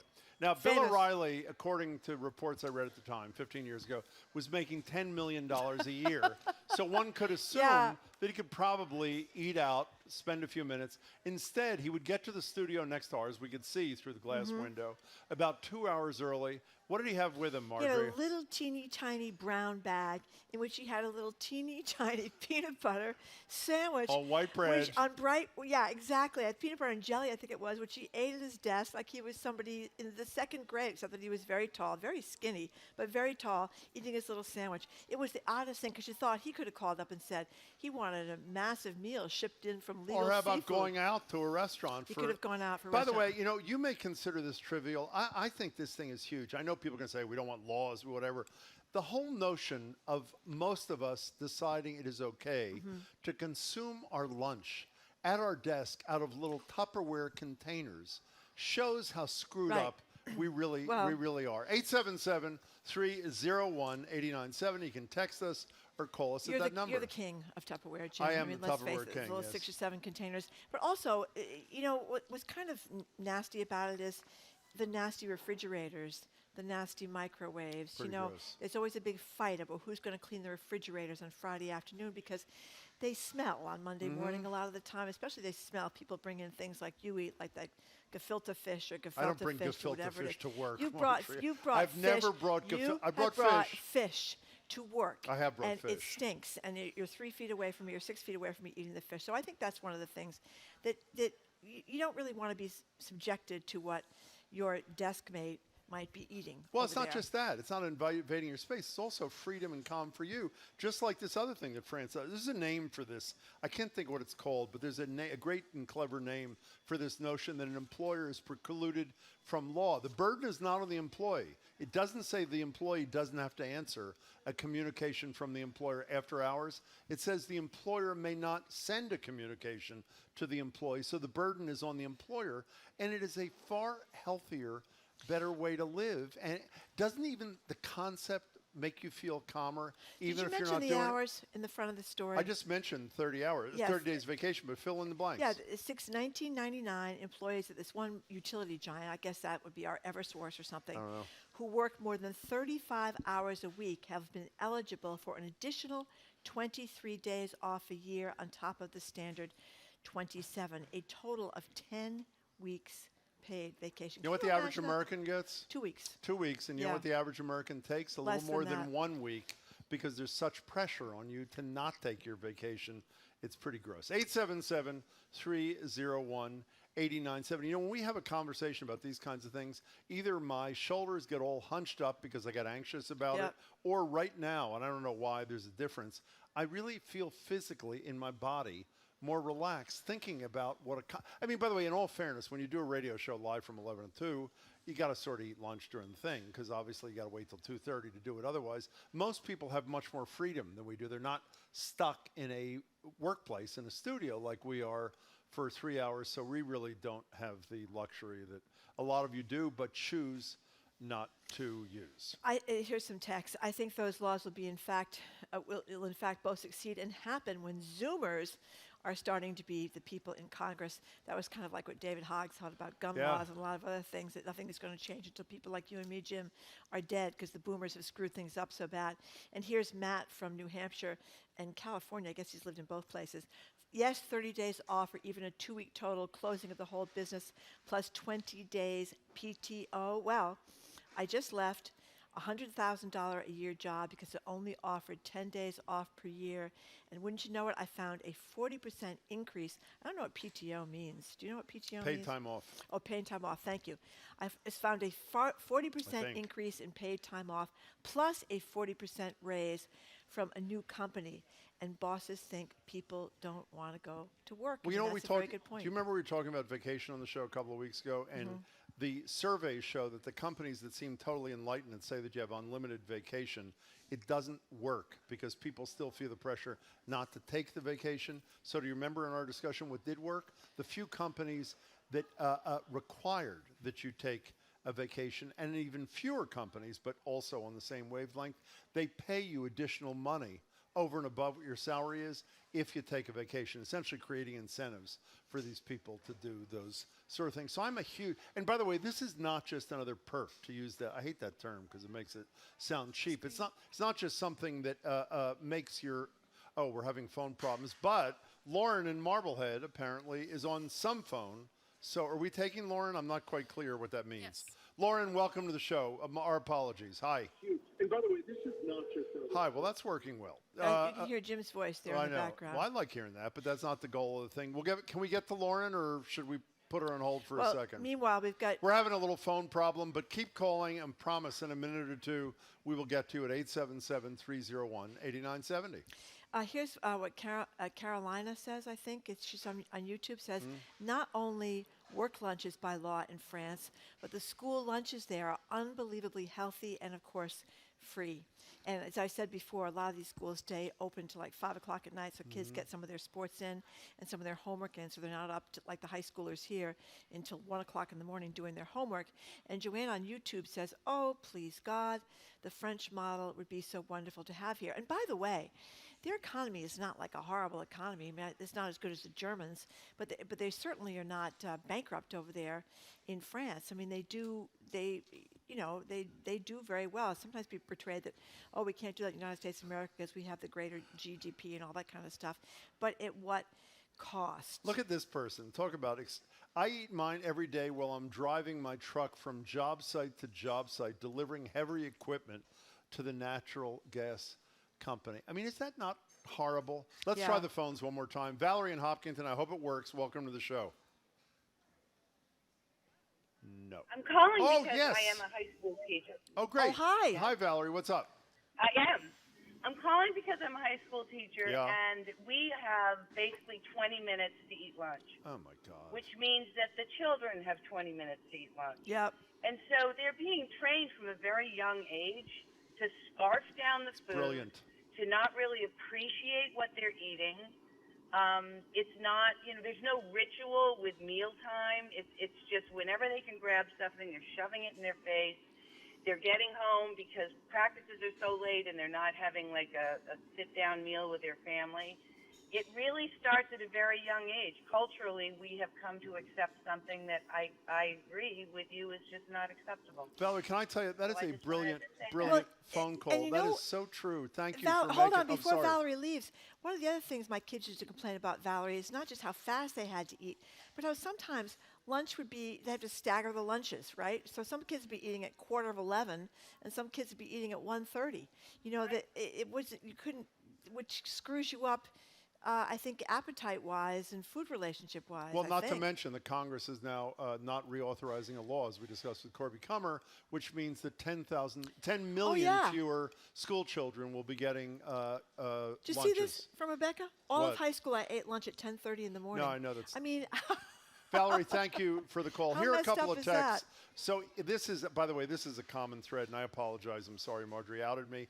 Heating leftover fish in the microwave at work is a death penalty That's right. offense. It is disgusting. And it's true, because even if you're It is not there, and disgusting. I usually, when you come in, I usually heat the fish in the microwave Yes, you do. well before you come in, but it does stinks. linger. But listen to this one, and I'm with this person too. I prefer to work through lunch to not break my stride, but for the love of God, do not come over and talk to me while I'm eating. Let me eat in peace. That's at least a compromised position. Would you not agree? That's a compromised position, Jim. Absolutely. Let's go to Lauren in Marblehead. Oh, Hi, Lauren made it. Hi, Lauren. Hi, guys. Four songs later, here I am. We're glad you're there. Thanks, Lauren. Sorry about the phones. Welcome. No worries, no worries. So before I get onto the lunch thing, can I just throw in something about the toilets Marjorie was... Absolutely. Without That's a my doubt. favorite subject today, Lauren. Go ahead. No bathrooms in downtown Boston. So when I was traveling through Europe, I came across, I think it was Switzerland, this incredible, not only do I not it's hard to find a place to go to the bathroom. But when you get into the bathroom, they are just not places you even want to embark upon. Never mind a child who may not be cautious or an elderly mom, like that type of thing. So that's a problem. And in Switzerland, they had this fabulous toilet where you flush the toilet and the toilet seat rotates and it cleans the seat in sort of the back section of the toilet. And it was so brilliant. I'm like, wow, why isn't this in this country? So that's mine. Well, before you leave that, it is in the country. These $250,000, are they called Portland? Whatever they are. Toto toilets? The $250,000 self-cleaning toilets, when they're working, which is rarely, no, I'm serious, do exactly that. And there is definitely one, or has been one, in Harvard Square. I don't know if that's working. And there was one in Central Square. So we do have them here. They're just really expensive and not terribly functional. But you didn't call about toilets. How about eating at your desk, Lauren? Funny combination here. It is a very funny one, yeah. I do not eat at my desk, but what I did want to say is when I used to work for a company in France, and when I have to fly over there once a year for meetings, and they would bring the most elaborate, fabulous to-go lunch, not processed food, but healthy, incredible food, with a little bottle of wine to have during your lunch, and there was no rush, and it was appreciated, and it was enjoyed. And then if we went out for lunch, we would absolutely have a nice glass of wine for lunch, and then not even to mention the fabulous dinners and the wining and the dining. So we have it all wrong in this country with respect to both toilets. From toilets to lunch. And lunch.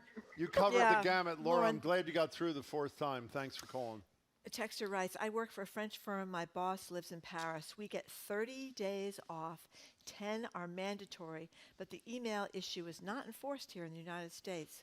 Also, this texter says, anyone in a Paris office is escorted out after 6 p.m. Is that unbelievable? How do you like that? Oh, I'm getting wished a happy Bunker Hill Day.